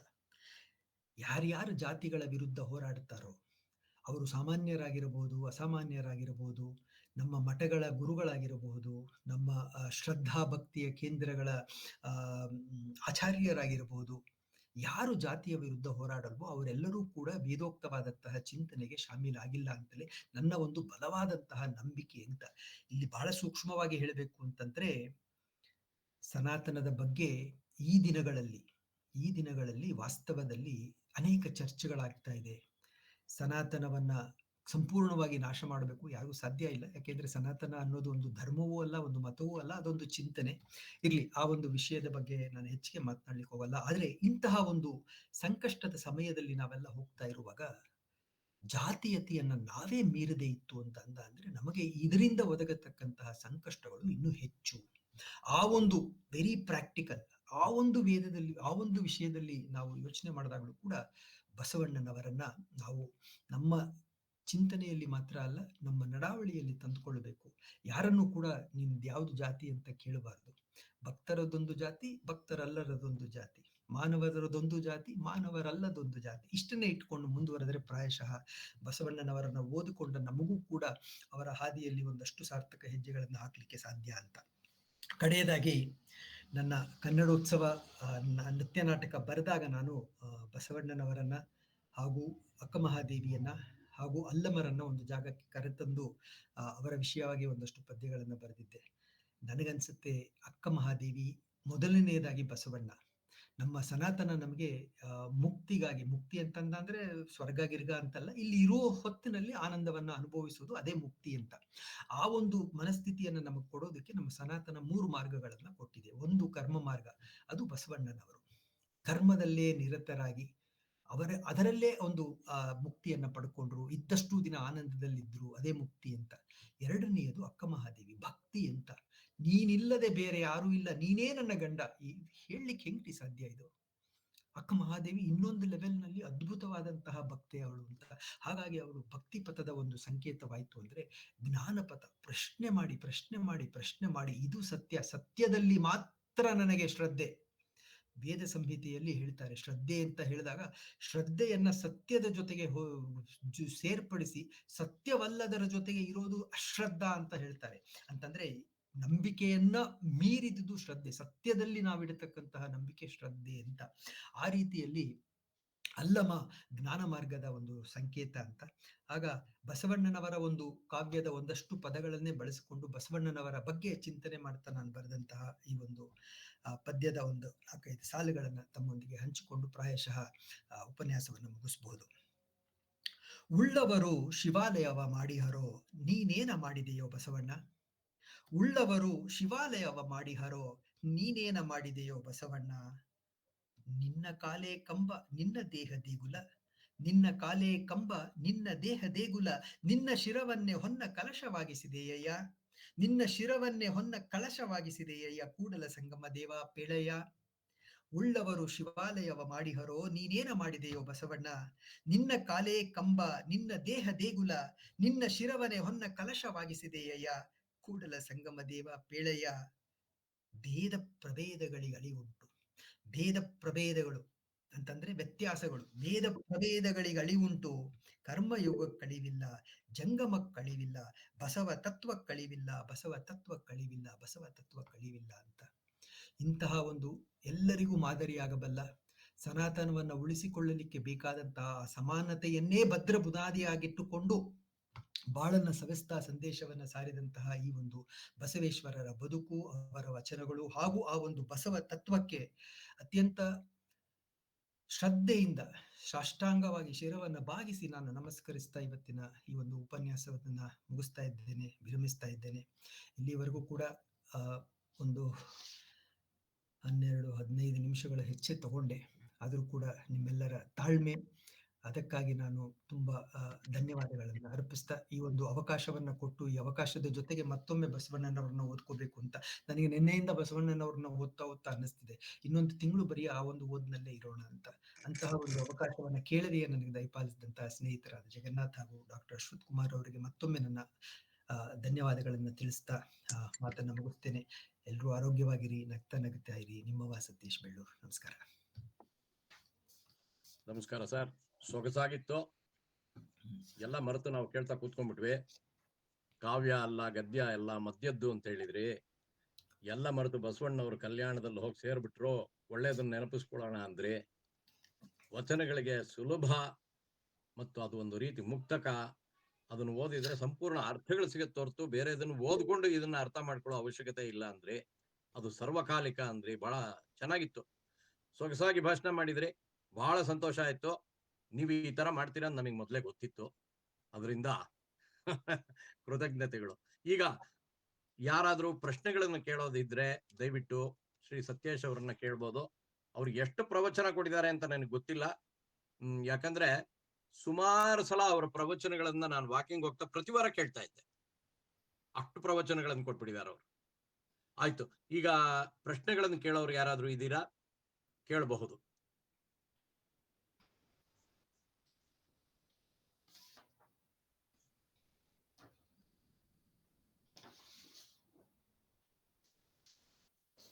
ಬಾಲಸುಬ್ರಹ್ಮಣ್ಯ ಅವರು, ಅದಕ್ಕೆ ಪದ್ಮಶ್ರೀ ಏನು ಅವರು. ಉತ್ತರ ಅವರು ಪ್ರಶ್ನೆ ಕೇಳೋದಕ್ಕೆ ಏನು ಉಳಿಸೇ ಇಲ್ಲ, ಎಲ್ಲವನ್ನು ಇನ್ನೂ 2-3 ಸರಣಿಗಳಲ್ಲಿ ಅವರು ಬಸವಣ್ಣನವರ ಬಗ್ಗೆ ಹೇಳುವಂತಹ ಒಂದು ಕುಶಲತೆ ಅವರಿಗಿದೆ ಅನ್ನೋದು ನಮಗೆ ಗೊತ್ತಾಯ್ತು. ಧನ್ಯವಾದಗಳು ಸರ್, ತುಂಬಾ ಅದ್ಭುತವಾದ ನಿರೂಪಣೆ. ಧನ್ಯವಾದಗಳು. ಹರಿಯೋಂ ಸರ್. ಧನ್ಯವಾದಗಳು. ವೇದಕ್ಕೂ ವಚನಕ್ಕೂ ವ್ಯತ್ಯಾಸ ಇಲ್ಲ, ವೇದವನ್ನ ಸರಳೀಕರಿಸಿದೆ ವಚನ ಅಂತ ತಿಳಿಸ್ಕೊಟ್ರಿ. ಅನಂತ ಧನ್ಯವಾದಗಳು. ಧನ್ಯವಾದಗಳು. ಧನ್ಯವಾದಗಳು. ಇದನ್ನ ನಮ್ಮ ವೇದ ಗುರುಗಳಾದಂತಹ ದಿವಂಗತ ಸುಧಾಕರ ಶರ್ಮರು ಇದನ್ನ ಕುರಿತಾಗಿ ಒಂದು ಪುಸ್ತಕವನ್ನು ಕೂಡ ಬರೆದಿದ್ದಾರೆ ಅಂತ. ಬಸವಣ್ಣ ವೇದ ವಿರೋಧಿ ಅಲ್ಲ ಅಂತ ಹೇಳಿ ಅನೇಕ ನಿದರ್ಶನಗಳನ್ನು ತೋರಿಸ್ತಾ ಅದೇ ನಾವು ಏನಪ್ಪಾ ಅಂತಂದ್ರೆ ನಮಗಿಂತ ಯಾವುದು ದೊಡ್ಡದು ಅಂತ ಇದೆಯೋ ಚೇತನದ ಆ ಒಂದು ಸರಹದ್ದಿನಲ್ಲಿ ಅದನ್ನ ನಾವು ಗೌರವಿಸಬೇಕು ಮೊದಲನೇದಾಗಿ ಅಂತ. ಯಾವಾಗ ಅದನ್ನ ನಮಗಿಂತ ಚೇತನದಲ್ಲಿ ಚಿಕ್ಕವರಾಗಿದ್ದವ್ರನ್ನು ಉದ್ಧರಿಸಬೇಕು, ದೊಡ್ಡದನ್ನ ಗೌರವಿಸಬೇಕು ಅಂತ. ಇದನ್ನೇ ನಮ್ಮ ಸನಾತನ ಎಲ್ಲ ಋಷಿಮುನಿಗಳ ಜೊತೆಗೆ ಹೇಳ್ಕೊಟ್ಟಿದ್ದು. ಕ್ಷಮೆ ಮುಂದೆ ಯಾವುದೂ ಇಲ್ಲ. ನಾನು ಹೇಳ್ತೀನಿ ಕ್ಷಮೆ. ನನ್ನ ಪ್ರಕಾರ ತಪ್ಪೋ ಸರಿನೋ ಗೊತ್ತಿಲ್ಲ, ಯಾಕಂದ್ರೆ ನಿಮ್ಮ ವಾಗ್ಜಿರಿ ಮುಂದೆ ನಾವೇನು ಅಲ್ಲ. ನಿಮಗೆ ನನ್ನ ಪರಿಚಯ ಇದೆ ಅಲ್ವಾ? ಹೆಸರು ಮೇಡಮ್? ನಮ್ಮ ಚಿನ್ಮಯ ಮಿಷನ್ನಿನ ಗುಂಡಮ್ಮ. ಈಗ ನಾನು ನೋಡ್ತಾ ಇದ್ದೀನಿ ನಿಮ್ಮ ಇದನ್ನ. ನಮ್ಮ ಚಿನ್ಮಯ ಮಿಷನ್ನಿನ ಬಹಳ ಒಂದು ಅವಿಭಾಜ್ಯ ಅಂಗ ಗುಂಡಮ್ಮಾಜಿ ಅವರು. ನಮಸ್ಕಾರ, ಬಹಳ ಸಂತೋಷ ಆಯ್ತು ತಾವಿರೋದು. ಎಷ್ಟು ಚೆನ್ನಾಗಿದೆ ಅಂತಂದ್ರೆ ನಿಜವಾಗ್ಲೂ ನಾನು ಎಲ್ಲೋ ಇದು ಶತಚಂಡಿ ಹೋಮಕ್ಕೆ ಹೋಗಿದ್ದೆ. ಅಡಿಗೆ ಮಾಡ್ಬೇಕು, ಏನು ಬೇಡ, ಮೊದಲು ನಿಮ್ಮ ಮಾತು ಈ ಊಟದ ಮುಂದೆ ಆಗ್ಲಿ ಪರವಾಗಿಲ್ಲ. ತುಂಬಾ ತುಂಬಾ ಚೆನ್ನಾಗಿ ಮಾತಾಡಿದಿರಿ. ನಿಮ್ಗೆ ವಾಗ್ದೇವಿ ಅನುಗ್ರಹ ತುಂಬಾ ಚೆನ್ನಾಗಿದೆ. ಹೀಗೆ ಇರ್ಲಿ, ಇನ್ನೂ ಮುಂದುವರಿರಿ ಅಂತ ಅಂದ್ಬಿಟ್ಟು ನಮ್ಮ ಆಶೀರ್ವಾದ. ಅನಂತ ಧನ್ಯವಾದಗಳಮ್ಮ, ಖುಷಿ ಆಯ್ತು. Thank you. ಹರಿಯೋಂ ಹರಿಯೋಂ ಹರಿಯೋಂ ಹರಿಯೋಂ. ಉಮಾದೇವಿ ಅವರೇ ನಮಸ್ಕಾರ. ನಮಸ್ಕಾರ ಜಗನ್ನಾಥ್, ಹೇಗಿದ್ದೀರಾ? ಚೆನ್ನಾಗಿದ್ದೀರಾ? ಸತೀಶ್ ಸರ್, ನಿಮ್ಗೆ ಅನಂತ ವಂದನೆಗಳು ಸರ್. ನಮ್ಮ ತಿಳುವಳಿಕೆಗೆ ಬಹಳಷ್ಟು ಸಂಶಯಗಳಿದ್ವು ನನ್ಗೆ ಇದ್ರ ಬಗ್ಗೆ, ಬಸವಣ್ಣವ್ರ ಬಗ್ಗೆ ಬಹಳಷ್ಟು. ನೀವು ಹೇಳಿದ್ರಲ್ಲ, ಈಗ ಎಲ್ಲ ಗೊಂದಲಮಯವಾಗಿತ್ತು ನಮ್ಗೆ. ಈ ಬ್ರಾಹ್ಮಣ, ಬೇರೆ ಜಾತಿ, ಅದು ಇದು ಎಲ್ಲದಕ್ಕೂ ಪರಿಹಾರವನ್ನ ನೀವು ಕೊಟ್ಟಿದ್ದೀರಿ ಸರ್. ಅನಂತ ವಂದನೆಗಳು ಸರ್. ನಿಮ್ಮ ವಚನಗಳ ಒಂದು ಕಾರ್ಯಕ್ರಮ ಮಾಡಿ ಸರ್, ಅದ್ರ ಬಗ್ಗೆ ತಿಳುವಳಿಕೆ ಕೊಡಿ ನಮ್ಗೆ. ಖಂಡಿತಮ್ಮ, ಖಂಡಿತ. Thank you sir. Thank you sir. ಧನ್ಯವಾದಗಳು. Thank you very much. ಹೌದು, ಸತ್ಯೇಶ್ ಅವರು ಅವರ ಮುಕ್ತಕಗಳನ್ನ ಓದಿ ಅದಕ್ಕೆ ಅರ್ಥ ಹೇಳಿದ್ರೇನೆ. ಇವತ್ತು ಒಂದೆರಡು ಹೇಳಿದ್ರು, ತುಂಬಾ ಸೊಗಸಾಗಿರುತ್ತೆ. ಆಮೇಲೆ ಇನ್ಯಾರು ಮಾತಾಡೋರು? ಎಂ.ಬಿ. ಬಾಲಸುಬ್ರಹ್ಮಣ್ಯಂ, ರಾಮು ಅವರು, ಇನ್ಯಾರಾದ್ರೂ ಇದ್ದಾರಾ? ಪದ್ಮಶ್ರೀ ಅವರು. ಸರ್ ನಮಸ್ತೆ. ವಚನಗಳ ಭಾಷೆ ತುಂಬಾ ಸರಳ ಅಂತ ನೀವು ಹೇಳಿದ್ರಿ, ಆದ್ರೆ ಅದನ್ನ ಸ್ಕೂಲು ಮತ್ತೆ ಕಾಲೇಜ್ ಲೆವೆಲ್ ನಲ್ಲಿ ಪಾಠ ಮಾಡುವಂತಹ ಟೀಚರ್ಗೆ ಗೊತ್ತು ಅದ್ರದ್ದು ಕಷ್ಟ ಏನು ಅಂತ. ಆ ಮಕ್ಕಳಿಗೆ ಅದು ನಮ್ ಕರಿಕ್ಯುಲಮ್ ನಲ್ಲಿ ಇರೋದ್ರಿಂದ ಅದನ್ನ ಅದು ಬೇರೆ ಬೇರೆ ತರದಲ್ಲಿ ಇಂಟರ್ಪ್ರಿಟೇಷನ್ ಮಾಡ್ಬೋದು. ಒಳಾರ್ಥ ಬೇರೆ ಇರುತ್ತೆ, ಮತ್ತೆ ಆ ಮಕ್ಳ ಲೆವೆಲ್ ನಲ್ಲಿ ಹಿಡಿದು ಅವ್ರಿಗೆ ಆಗುವ ಹಾಗೆ ಹೇಳಬೇಕು ಅಂತ ಹೇಳಿದ್ರೆ ವಚನದ ಪ್ರೌಢಿಮೆ ಕಡಿಮೆ ಆಗ್ಬಿಡುತ್ತೆ ಅಂತ. ಸೊ ಇದು ಸರಳ ಅಂತ ಸರಳೀಕರಿಸಿ ಮಕ್ಕಳ ಮಟ್ಟಕ್ಕೆ ಎಷ್ಟು ಬೇಕೋ ಅಷ್ಟು ಹೇಳ್ಬೇಕೇ ವಿನ ಅವ್ರಿಗೆ ಲೆವೆಲ್ ಬಿಟ್ಬಿಟ್ಟು ಹೇಳಿದ್ರೆ ಮಕ್ಕಳಿಗೆ ನಮ್ ಪಾಠನೇ ಬೇಜಾರಾಗೋಗುತ್ತೆ. ಅವ್ರಿಗೆ ಎಷ್ಟು ಬೇಕೋ ಅಷ್ಟು. ನಾವು ಅದನ್ನ ಜಾಸ್ತಿ ಅಧ್ಯಯನ ಮಾಡ್ಬೇಕು. ಅಧ್ಯಯನ ಮಾಡದೇ ಇದ್ರೆ ನಮ್ಗೆ ಒಳಾರ್ಥ ಮಕ್ಕಳಿಗೆ ಎಷ್ಟು ಬೇಕೋ ಅಷ್ಟು ಹೇಳಿದ್ರೆ ಆಗುತ್ತೆ, ಸಾಕು. ಪದ್ಮಶ್ರೀ ಅವರು ಇನ್ನೊಂದು ವಿಚಾರ ಹೇಳ್ತಾ ಇದ್ದಾರೆ, ಹೇಳಿಮ್ಮ. ಸರ್, ನಾನೇ ಹೇಳ್ತಿರೋದು, ಇದನ್ನ ಸರಳೀಕರಣ ಮಾಡಿದಾಗ ಆ ವಚನ ಏನ್ ಹೇಳುತ್ತೆ ಅನ್ನೋದಕ್ಕೆ ಸ್ವಲ್ಪ ನ್ಯಾಯ ಒದಗಿಸಿದ ಹಾಗೆ ಆಗೋದಿಲ್ಲ ಟೀಚರ್ ಲೆವೆಲ್ ನಲ್ಲಿ ನೋಡಿದಾಗ. ಸೊ ಸರಳ ಮಾಡೋದು ಮತ್ತೆ ಆ ಪ್ರೌಢತೆನ ಉಳಿಸ್ಕೊಳ್ಳೋದು ಮತ್ತೆ ಭಾಷೆಯ ದೃಷ್ಟಿಯಿಂದ ಅದು ನಿಜವಾಗ್ಲೂ ಸರಳನ ಅಥವಾ ಒಳನೋಟಗಳನ್ನ ಕೊಡುವಂಥ ತುಂಬಾ ಒಂದು ಸ್ವಾರಸ್ಯ ಇರುವಂಥ ಅನೇಕ ಆಧ್ಯಾತ್ಮದ ವಿಷಯ ಹೇಳೋ ಅಂಥ ಪದ್ಯಗಳದ್ರಲ್ಲಿ ಇರೋದನ್ನ ಹೇಗೆ ನಾವಲ್ಲಿ ಜಸ್ಟಿಫೈ ಮಾಡಬಹುದು ಅಂತ. ಈವನ್ ದೊಡ್ಡವ್ರಿಗೂ ಕೆಲವೊಂದು ವಿಷಯಗಳು ಒಂದೇ ಸತಿ ಓದಿದ್ರೆ ಖಂಡಿತ ಅರ್ಥ ಆಗಲ್ಲ. ನನ್ಗಂತೂ ಅರ್ಥ ಆಗಲ್ಲ. ಇವ್ರದ್ದು ಬಸವಣ್ಣವ್ರದ್ದು ಇರ್ಬೋದು, ಅಲ್ಲಮ ಪ್ರಭುಗಳದಂತೂ ತುಂಬಾ ಕಷ್ಟ. ನಂಗೆ ವಿತೌಟ್ ರೆಫರೆನ್ಸ್ ಬುಕ್ ನಂಗೆ ಅರ್ಥವಾಗೋದೇ ಇಲ್ಲ. ಅಲ್ಲಮರನ್ನ ಅರ್ಥ ಮಾಡ್ಕೊಳ್ಳೋದು ತುಂಬಾ ಕಷ್ಟ. ಯಾಕೆಂದ್ರೆ ಭಾಷೆಯೂ ಕಷ್ಟ. ಅವರು ಬಳಸತಕ್ಕಂತಹ ದೃಷ್ಟಾಂತಗಳು ತುಂಬಾ ವಿಭಿನ್ನವಾದವುಗಳು. ಅಧ್ಯಾತ್ಮದ ಪಥದಲ್ಲಿ ಒಂದಷ್ಟು ಸಾಧನೆ ಮಾಡಿ ಅಧ್ಯಾತ್ಮದ ಚಿಂತನೆಗಳ ಬಗ್ಗೆ ಒಲವಿತ್ತು ಅಂತ ಅಂದ್ರೆ ಅಲ್ಲಮ ಒಲಿತಾನೆ. ಬಸವಣ್ಣನವ್ರು ಹಾಗಲ್ಲ ಅಂತ. ಎಲ್ರಿಗೂ ಅರ್ಥವಾಗುವಂತಹ ವಚನಗಳು ಬಸವಣ್ಣಂದು ಅಂತ. ನೋಡಿ, ಪರರ ಚಿಂತೆ ನಮಗೆ ಕೈಯ, ನಮ್ಮ ಚಿಂತೆ ನಮಗೆ ಸಾಲದೆ. ಇದಕ್ಕಿಂತ ಸರಳವಾದಂತಹ ಕನ್ನಡದಲ್ಲಿ ಇದನ್ನ ಹೇಳಲಿಕ್ಕೆ ಹೇಗ್ ಸಾಧ್ಯ ಅಂತ. ಆದ್ರೆ ನೀವ್ ಹೇಳಿದ್ದೇನಪ್ಪಾ ಅಂತಂದ್ರೆ, ನಾನ್ ಹೇಳಿದ್ದೇನು ಅಂದ್ರೆ ಭಾಷೆ ಸರಳ ಅಂತ, ವಿಚಾರ ಸರಳ ಅಂತ ನಾನು ಹೇಳಲಿಲ್ಲ. ಭಾಷೆ ಬಳಸಿರ್ತಕ್ಕಂತಹ ಭಾಷೆ ನೋಡಿ, ಹಳಗನ್ನಡ ಬಂತು. ಹಳಗನ್ನಡದ ನಂತರ ನಡುಗನ್ನಡ, ಮಧ್ಯದಲ್ಲಿ ಬರುವ ಈ ನಡುಗನ್ನಡ ಒಂದೇನಿದೆ ಅತ್ಯಂತ ಸರಳವಾಗಿತ್ತಲ್ಲ ಅಂತ. ಇದು ನನಗೆ ವಿಸ್ಮಯಕಾರಿಯಾದಂತಹ ಇದು. ಆ ಕನ್ನಡ ನವೋದಯಕ್ಕೆ ಬರಬೇಕಾಗಿತ್ತು ಅಂತ. ನೀವು ನವೋದಯದಲ್ಲಿ, ನಾನು ಹೆಸರುಗಳು ಹೇಳಲ್ಲ, ಕೆಲವು ಕವಿಗಳನ್ನ ನೀವು ಓದ್ಕೊಂಡ ಅಂದ್ರೆ ವಚನ ಅತ್ಯಂತ ಸರಳ ಅಂತ ಅನಿಸ್ಬಿಡುತ್ತೆ ಅಂತ. ಹಾಗಾಗಿ ಭಾಷೆ ಸರಳ, ಚಿಂತನೆ ಸರಳ ಅಲ್ಲ. ನೀವು ಅದನ್ನ ಮಕ್ಕಳಿಗೆ ಹೇಳಬೇಕು ಅಂತಂದ್ರೆ ಆ ಎರಡು ಸಾಲುಗಳ ನಡುವೆ ಇರತಕ್ಕಂತಹ ಆ ಅಧ್ಯಾತ್ಮದ ಅರ್ಥವನ್ನ ಗ್ರಹಿಸ್ಕೋಬೇಕು ಅಂತ. ಇಲ್ಲ ಅಂತಂದ್ರೆ ಬಹಳ, ಇಲ್ಲಿ ನೋಡಿ, ಇದೇ ಪರರ ಚಿಂತೆ ನಮಗೆ ಕೈಯ, ನಮ್ಮ ಚಿಂತೆ ನಮಗೆ ಸಾಲದೆ, ಕೂಡಲ ಸಂಗಯ್ಯ ಒಲಿಯನೋ ಎಂಬ ಚಿಂತೆ ಹಾಸಲುಂಟು ಒದೆಯಲಿಲ್ಲ. ಹೇಗೆ ಅರ್ಥ ಮಾಡ್ಕೊಳ್ಳೋದು? ಫಸ್ಟ್ 2 ಸಾಲು ತುಂಬಾ ಸುಲಭ ಆಯ್ತು ಅಂತ. 3ನೇ ಸಾಲಲ್ಲಿ ಹಾಸಲುಂಟು ಹೊದೆಯಲುಂಟು ಅಂತ. ಅಂತಂದ್ರೆ ಇಲ್ಲಿ ನಾವ್ ಹೇಗೆ ಅರ್ಥ ಮಾಡ್ಕೊಳ್ಳುವ? ಹಾಸಲುಂಟು ಅಂದ್ರೆ ಏನು? ನಾವು ಹಾಸಿಗೆನ ಯಾವಾಗ ಹಾಕೋತೀವಿ? ನಿದ್ದೆ ಮಾಡುವಾಗ ಹಾಸಿಗೆ ಹಾಸ್ಕೋತೀವಿ. ನಿದ್ದೆ ಯಾಕೆ ಮಾಡ್ತೀವಿ? ದೇಹ ಬಳಲಿರುತ್ತೆ, ಮನಸ್ಸು ಬಳಲಿರುತ್ತೆ, ನೆಮ್ಮದಿಗೋಸ್ಕರ ನಿದ್ದೆ ಮಾಡ್ತೀವಿ. ಹಾಸಲುಂಟು ಅಂತಂದ್ರೆ ವಚನ. ಹಾಸಲುಂಟು ಅಂದ್ರೆ ವಚನ ಇರೋದು ನಮ್ಮ ನೆಮ್ಮದಿಗೆ. ಹೊದೆಯಲುಂಟು, ನಾವ್ ಯಾಕೆ ಹೊದ್ಕೋತೀವಿ? ಮಲ್ಕೊಂಡಾಗ ಚಳಿ ಇರುತ್ತೆ, ಸೊಳ್ಳೆ ಕಡಿಬಾರದು, ಹಾಗೆ ಹೊದ್ಕೋತೀವಿ. ಅಂತಂದ್ರೆ ಹೊದೆಯುವ ಆ ಒಂದು ಕ್ರಿಯೆ ಏನಿದೆ ಅದು ನಮ್ಗೆ ಒಂದು ರಕ್ಷಣೆ ಅಂತ. ಹಾಗಾಗಿ ವಚನ ಹಾಸಲುಂಟು ಹೊದೆಯಲುಂಟು ಅಂದ್ರೆ ವಚನಗಳು ನಮ್ಮ ನೆಮ್ಮದಿಗಾಗಿ ಇವೆ, ನಮ್ಮನ್ನ ಇನ್ನೊಂದು ಅನ್ಯತಾ ಆದಂತಹ ವಿಚಾರಗಳಿಂದ ರಕ್ಷಣೆ ಕೊಡ್ಲಿಕ್ಕಿದೆ ಅಂತ. ಈ ರೀತಿಯಾಗಿ ಅರ್ಥ ಮಾಡ್ಕೋಬೇಕು. ಹಾಗಾಗಿ ವಿಚಾರಗಳನ್ನ ಅರ್ಥ ಮಾಡ್ಕೊಳ್ಬೇಕಾದ್ರೆ ಸ್ವಲ್ಪ ಶ್ರಮ ಬೇಕೇ ಬೇಕು, ಬಸವಣ್ಣನವರದು ಕೂಡ. ಆದ್ರೆ ಏನ್ ಮಾಡ್ಬೋದು ಅಂತಂದ್ರೆ, ನಾನು ಒಂದು ಇದನ್ನ ಹೇಳ್ಬೇಕು ಅಂತಂದ್ರೆ, ನೇರವಾಗಿ ವಚನಗಳನ್ನ ಓದಿದ್ರೆ ಅರ್ಥ ಆಗಲ್ಲ. ಆದ್ರೆ ನೀವು ಅವರ ಬದುಕನ್ನ ಒಮ್ಮೆ ಓದ್ಕೊಂಡು ಆ ಬದುಕಿನಿಂದ ಅವರ ವಿಚಾರಗಳು ಏನು, ಅವರು ಯಾವುದನ್ನ ಪ್ರತಿಪಾದಿಸಿದ್ರು ಅನ್ನೋದನ್ನ ಹಿಡ್ಕೊಂಡ್ಬಿಟ್ಟ ಅಂದ್ರೆ, ಈಗ ನಾನು ಹೇಳಿದ್ದು 4 ನಾನು ಅದಕ್ಕೆ ಕೊಟ್ಟೆ ಅಂತ. ಈ ಲೆಕ್ಚರ್ನ ಮತ್ತೊಮ್ಮೆ ಬೇಕಾದ್ರೆ ಕೇಳಿ, ಆ 4 ಚಿಂತನೆಗಳನ್ನ ಹಿಡ್ಕೊಳ್ಳಿ. ಅವರ ಎಲ್ಲ ವಚನಗಳಲ್ಲೂ ಕೂಡ ಆ 4ಅನ್ನೇ ಹುಡುಕ್ತಾ ಹೋಗಿ ವಚನಗಳು ನಿಮ್ಗೆ ಅರ್ಥವಾಗುತ್ತೆ ಅಂತ. ಭಗವದ್ಗೀತೆಯ ಒಂದೊಂದು ಅಧ್ಯಾಯದಲ್ಲೂ ಕೂಡ ಪ್ರತಿಯೊಂದು ಅಲ್ಲೊಂದು ಮಂತ್ರವನ್ನ ತೆಗೆದುಕೊಂಡ್ರೆ ನಮ್ಗೆ ಅಷ್ಟು ಅರ್ಥ ಆಗಲ್ಲ. ಆದ್ರೆ ಆ ಅಧ್ಯಾಯದ ಮೂಲವಾದಂತಹ ಉದ್ದೇಶ ಏನು, ಅದನ್ನಿಟ್ಕೊಂಡು ಮಿಕ್ಕಿದನ್ನೆಲ್ಲ ನೋಡ್ತಾ ಹೋಯ್ತು ಅಂದ್ರೆ ಅರ್ಥವಾಗುತ್ತೆ ಅಂತ. ಪ್ರಾಯಶಃ ಆ ರೀತಿಯಾದಂತಹ ಒಂದು ಕಲಿಕೆಯ ಒಂದು ಅನಾವರಣ ಆಯ್ತು ಅಂದ್ರೆ ಮಕ್ಕಳಿಗೂ ಕೂಡ ಹೇಳ್ಬೋದು.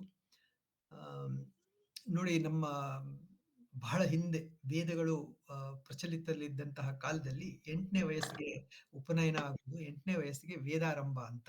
ಆ ಸಂಸ್ಕಾರ ಆದ ಕೂಡಲೇ ವೇದಗಳ ಶಿಕ್ಷೆ ಆಗೋದು, ಅವರಿಗೆ ಶಿಕ್ಷಣ ಆಗೋದು ಅಂತ. ನಾವಿವತ್ತು 8ನೇ ಕ್ಲಾಸ್ 8ನೇ ವಯಸ್ಸು ಅಂದ್ರೆ ಇವೆಲ್ಲ ಆಗೋದೇ ಇಲ್ಲ, ಬೇಡ, ಅವ್ರು 16 ಆಗ್ಲಿ ಅಂತೀವಿ. 16 ಇನ್ನೇನೋ ಆಗತ್ತೆ, 60, 70, 70ಕ್ಕೆ ಹೋಗೋಣ ಅಂತೀವಿ, ನಿದ್ದೆ ಬರುತ್ತೆ ಅಂತ.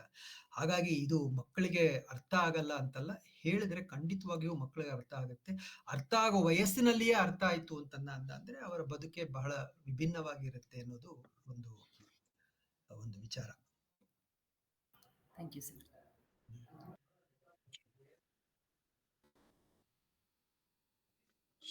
ಶಿವಕುಮಾರ್. ನಮಸ್ಕಾರ ಸರ್. ಪದ್ಮಶ್ರೀ ಅಕ್ಕ ಅವರು ಒಂದು ಪಾಯಿಂಟ್ ರೈಸ್ ಮಾಡಿದ್ರು, ಸ್ಕೂಲಲ್ಲಿ ವಿದ್ಯಾರ್ಥಿಗಳಿಗೆ ಕಳ್ಸೋದು ಹೇಗೆ ಅಂತ. ಇಲ್ಲಿ ಜಸ್ಟ್ ನಾನು ನನ್ನ ಒಂದು ಅನುಭವನ ಹಂಚ್ಕೊಳ್ಳಿಕ್ ಇಷ್ಟಪಡ್ತೇನೆ. ನಾನು ವೆಟರ್ನರಿ ಕಾಲೇಜ್ ಪ್ರೊಫೆಸರ್ ಇದ್ದೇನೆ. ನಮ್ಮ ವೆಟರ್ನರಿ ಕಾಲೇಜಲ್ಲಿ ಕೂಡ ಕನ್ನಡವನ್ನ ಒಂದು ವಿಷಯವಾಗಿ ಬೋಧನೆ ಮಾಡೋದಿದೆ. ನನ್ನ ಒಂದು ಸೌಭಾಗ್ಯ ಅನ್ಬಹುದು, ನನಗೆ ಆ ಅವಕಾಶ ಸಿಕ್ಕಿದೆ. ಅದರಲ್ಲಿ ವಚನಗಳು ಕೂಡ ಇದಾವೆ. ಆ ವಚನಗಳನ್ನ ನಾನು ಯಾವ ರೀತಿ ಅಂದ್ರೆ, ಪದ್ಮಶ್ರೀ ಅಕ್ಕ ಅವರ ಒಂದು ಪ್ರಶ್ನೆಗೆ ಅನುಗುಣವಾಗಿ ಹಾಗೂ ಗುಂಡಮ್ಮ ಅಮ್ಮ ಅವರು ಹೇಳಿರೋ ಲೈನ್ ಅಲ್ಲೇನೆ ಅದನ್ನ ನನ್ನ ಅನುಭವ ಹೇಳಲಿಕ್ಕೆ ಇಷ್ಟಪಡ್ತೇನೆ. ಈ ವಚನಗಳನ್ನ ಹೇಳುವಾಗ ನಾನು ಅನುಸರಿಸೋದು ಮೊದಲನೇದಾಗಿ ಅವರಿಗೆ ಶಬ್ದಾರ್ಥ ಅಥವಾ ನೇರ ಅರ್ಥ ಹೇಳ್ತೇನೆ. ತದನಂತರದಲ್ಲಿ ಅದರ ವ್ಯಾವಹಾರಿಕ ಅರ್ಥ ಹೇಳ್ತೇನೆ. ಅಂದ್ರೆ ಸೂಪರ್ಫಿಷಿಯಲ್ ಮೀನಿಂಗ್ ಏನಿದೆ ಡೇ ಟು ಡೇ ಯೂಸ್ ಅಲ್ಲಿ ನಾವು ಆ ವಚನವನ್ನ ಯಾವ ರೀತಿ ಅರ್ಥೈಸ್ಕೊಳ್ಬಹುದು, ಯೂಸ್ ಮಾಡ್ಕೊಳ್ಬಹುದು ಅಂತ. ನಂತರ ನನ್ನ ಒಂದು ಸೀಮಿತ ಜ್ಞಾನಕ್ಕೆ ತಿಳಿದ ಹಾಗೆ ಒಳ ಅರ್ಥವನ್ನ ಸ್ವಲ್ಪ ಹೇಳ್ತೇನೆ. ನಂತರ ಅವ್ರ ವಿದ್ಯಾರ್ಥಿಗಳಿಗೆ ಹೇಳ್ತೇನೆ, ಇದಕ್ಕಿನ್ನ ನಾನ್ ಹೇಳಿರೋ ಸ್ವಲ್ಪ ಅರ್ಥ, ಇದಕ್ಕೆ ಬಹಳ ಗಹನವಾದ ಅರ್ಥ ಇರುತ್ತೆ, ಅದನ್ನ ಹೆಚ್ಚಿಗೆ ಆಸಕ್ತಿ ಇರೋರು ಮುಂದೆ ಓದ್ಕೊಳ್ಬಹುದು ಅಂತ ಅವ್ರಿಗೆ ಒಂದು ನಾನು ಹೇಳ್ತೇನೆ. ಇದು ನಾನು ವಿದ್ಯಾರ್ಥಿಗಳಿಗೆ ವಚನವನ್ನ ಕಲಿಸ್ಲಿಕ್ಕೆ ಮಾಡ್ತಾ ಇರ್ತಕ್ಕಂತ ಪ್ರಯತ್ನ. ಧನ್ಯವಾದ. ಹೌದು, ಸರಿಯಾದಂತಹ ಮಾದರಿ ಇದು ಅಂತ. ಸರಿಯಾದ ಮಾದರಿ. ಅನೇಕ ಸಲ ನಮಗೆ ಆ ಪದಗಳ ಅರ್ಥವು ಸ್ವಲ್ಪ ಕ್ಲಿಷ್ಟವಾಗಿರುತ್ತೆ. ಆ ಅರ್ಥವನ್ನ ತಿಳ್ಕೊಂಡ್ಬಿಟ್ಟು ಅವರು ಯಾವ ಒಂದು ಸಂದೇಶವನ್ನ ಅವರ ಬದುಕಿನಲ್ಲಿ ನೀಡಿದ್ದಾರೆ ಅನ್ನೋ ಹಿನ್ನೆಲೆನಲ್ಲೇ ಅರ್ಥ ಮಾಡ್ಕೊಳ್ತಾ ಹೋಯ್ತು ಅಂದ್ರೆ ಎಲ್ಲ ವಚನಗಳು ಇಷ್ಟೆಲ್ಲ ಆದ್ರೂ ಕೂಡ ಅರ್ಥ ಆಗ್ಲಿಕ್ಕೆ ತುಂಬಾ ಕಠಿಣವಾದದ್ದು ಅಲ್ಲಮನ ವಚನಗಳು. ಯಾಕೆಂದ್ರೆ ಅದು ಅಧ್ಯಾತ್ಮ. ಬಸವಣ್ಣನವರದು ಕರ್ಮ, ಅಕ್ಕ ಮಹಾದೇವಿಯವರದು ಭಕ್ತಿ, ಅಲ್ಲಮಂದು ಅಧ್ಯಾತ್ಮ. ಅಧ್ಯಾತ್ಮ ಅರ್ಥ ಆಗ್ಬೇಕಾದ್ರೆ ಅದು ಇನ್ನೊಂದು ರೀತಿಯಾದಂತಹ ಅರಿವು ಬೇಕಾಗತ್ತೆ, ಇನ್ನೊಂದು ರೀತಿಯಾದಂತಹ ಕಲಿಕೆ ಬೇಕಾಗತ್ತೆ, ಇನ್ನೊಂದು ರೀತಿಯಾದಂತಹ ಪ್ರಯತ್ನ ಬೇಕಾಗತ್ತೆ ಅಂತ. ಹಾಗಾಗಿ ಅಲ್ಲಮನನ್ನ ಅರ್ಥ ಮಾಡ್ಕೊಂಡ್ರೆ ಬೇರೆ ಯಾರನ್ನೂ ಅರ್ಥ ಮಾಡ್ಕೊಳ್ಳೋ ಅವಶ್ಯಕತೆ ಇಲ್ಲ ಅಂತಾನೆ ನನ್ಗನ್ಸುತ್ತೆ. ಇದಕ್ಕೆ ಎಲ್ಲಕ್ಕಿಂತ ಹೆಚ್ಚಾಗಿ ನಮ್ಮ ವಿಜಾಪುರದಲ್ಲಿದ್ದಂತಹ ಸಿದ್ದೇಶ್ವರ ಸ್ವಾಮೀಜಿಗಳು, ನೀವು ಸಿದ್ದೇಶ್ವರ ಸ್ವಾಮೀಜಿಗಳ ಉಪನ್ಯಾಸಗಳನ್ನ ಕೇಳಿದರೆ ಅಥವಾ ಅವರು ವಚನಗಳ ಬಗ್ಗೆ ಬರೆದಿರ್ತಕ್ಕಂತಹ ಪುಸ್ತಕಗಳ ಬಗ್ಗೆ ಒಂದಷ್ಟು ಕಣ್ಣಾಡಿಸಿದ್ರೆ ನಿಮಗೆ ಗೊತ್ತಾಗುತ್ತೆ. ಸಿದ್ದೇಶ್ವರ ಸ್ವಾಮಿಗಳು ಸರಳವನ್ನೂ ಕೂಡ ಇನ್ನೂ ಸರಳವನ್ನಾಗಿಸ್ತಾ, ಅತ್ಯಂತ ಕ್ಲಿಷ್ಟವನ್ನೂ ಕೂಡ ಇನ್ನೂ ಸರಳವಾಗಿಸ್ತಾ ಮಾತನಾಡ್ತಾರೆ. ಅದ್ಭುತವಾದದ್ದು. ಅವರ ಯಾವುದೇ ವಾಕ್ಯದಲ್ಲಿ 3 ಪದಗಳಿಗಿಂತ ಜಾಸ್ತಿ ಇರಲ್ಲ. ಹೀಗೆ ಮಾತನಾಡ್ಲಿಕ್ಕೆ ಸಾಧ್ಯವಾ ಅಂತ ಅನ್ಸುತ್ತೆ ಅಂತ. ಅವರ ಪ್ರಾಯಶಃ ಅವರದನ್ನ ಯೂಟ್ಯೂಬಲ್ಲಿ ತುಂಬಾ ಇದೆ, ಸುಮ್ಮನೆ ಕೇಳ್ತಾ ಹೋಗಿ, ಸಮಯ ಸಿಕ್ಕಾಗಲ್ಲ. ಮಕ್ಕಳಿಗೆ ಎಷ್ಟು ಸುಲಭದಲ್ಲಿ ಪಾಠ ಮಾಡ್ಬೋದು ಅನ್ನೋ ಒಂದು ವಿಚಾರದಲ್ಲಿ ಹೊಳ ಸಿಗತ್ತೆ ಅಂತ. ಬಹಳ ದೊಡ್ಡ ದೊಡ್ಡ ವಿಚಾರಗಳನ್ನು ಅವರು ತುಂಬಾ ಸರಳವಾಗಿ ಹೇಳ್ತಾರೆ, ತುಂಬಾ ಸರಳವಾಗಿ ಹೇಳ್ತಾರೆ. ಶಶಿಕುಮಾರ್ ಅವ್ರು ಮಾತಾಡ್ತೀನಿ ಅಂದ್ರು. ಶಶಿಕುಮಾರ್, ಓಕೆ, ಇನ್ಯಾರಾದ್ರೂ ಮಾತಾಡೋರು ಇದ್ದೀರಾ?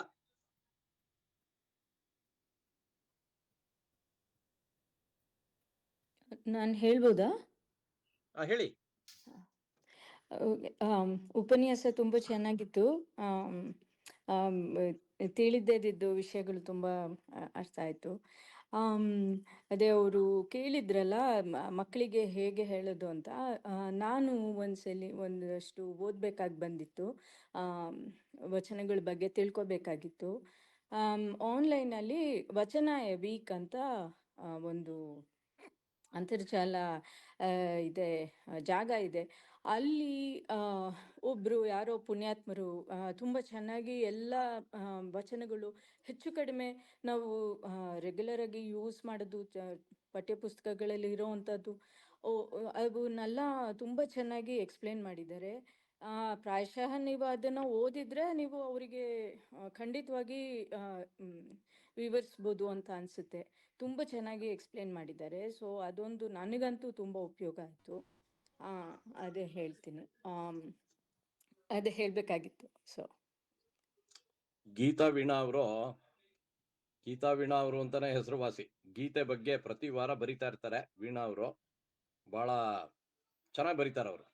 ಅವರೇನೆ ನಾನು ಮೊದಲು ಹೇಳಿದ್ನಲ್ಲ, ಸತ್ಯೇಶ್ ಅವರು ಬೆನ್ನು ತಟ್ಟಿ ಇಂಗ್ಲಿಷ್ನಲ್ಲಿ ಅವ್ರ ಹತ್ರ ಬರೆಸ್ತಾ ಇದ್ದಾರೆ ಪ್ರತಿ ತಿಂಗಳು ಅಂತ ಅವ್ರು ಮಾತಾಡಿದ್ದೀಗ. ಅಫ್ಕೋರ್ಸ್ ಪದ್ಮಶ್ರೀ ಅವರು ಯಾರು ಕೇಳಿದ್ರು, ಅವರು ಕನ್ನಡದಲ್ಲಿ ಬಹಳ ಕೃಷಿ ಮಾಡಿದವರು. ಅವ್ರ ಪದ್ಮಶ್ರೀ ಅವರು ಮಕ್ಕಳಿಗೆಲ್ಲ ಬಹಳ ಚೆನ್ನಾಗಿ ಪಾಠಗಳನ್ನ ಹೇಳ್ಕೊಡ್ತಾರೆ. ಇವಾಗ ಮೊನ್ನೆ ಅವ್ರನ್ನ ಸೋಂದೆಗೆ ಸ್ವಾಮಿಗಳು ಕರೆದಿದ್ರು, ನೀವು ಬಂದು ಇಲ್ಲಿ ಮಕ್ಕಳುಗಳಿಗೆಲ್ಲ ಸಂಸ್ಕೃತದ ಸಣ್ಣ ವಿಚಾರಗಳನ್ನ, ಕನ್ನಡದಲ್ಲಿ ಪದ್ಯಗಳನ್ನ, ಶ್ಲೋಕಗಳನ್ನ ಹೇಳ್ಕೊಡ್ಬೇಕು ಅಂತ ಅವರು ಅಲ್ಲಿಗೆ ಹೋಗಿದ್ರು 3 ದಿನ. ಪದ್ಮಶ್ರೀ ಅವರು ಬಹಳ ಸಂತೋಷ. ಇವ್ರದೆಲ್ಲ ಸೇವೆಗಳು ನಡೀತಾ ಇರುತ್ತೆ. ಇನ್ಯಾರಾದ್ರೂ ಇದಾರ ಮಾತಾಡೋರು?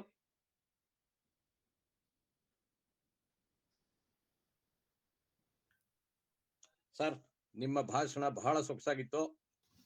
ನಾವು ಕರೆದ ತಕ್ಷಣ ಒಪ್ಕೊಂಡು ಆರ್ಯಾಂಬ ಪಟ್ಟಾಭಿ ಅವರನ್ನ ಫಸ್ಟ್ ಕರೆಸ್ಬಿಟ್ರಿ ಜನವರಿ, ಇಲ್ದೋದ್ರೆ ಜನವರಿನಲ್ಲೇ ಮಾತಾಡ್ಬೇಕಾಗಿತ್ತು ನೀವು. ಅದಾದ್ಮೇಲೆ ಇವತ್ತು ಮಾತಾಡಿದ್ರಿ. ನೀವು ಸಮಯ ಮಾಡ್ಕೊಂಡಿದ್ದಕ್ಕೆ ನಾನು ಬಹಳ ಕೃತಜ್ಞನಾಗಿದ್ದೀನಿ.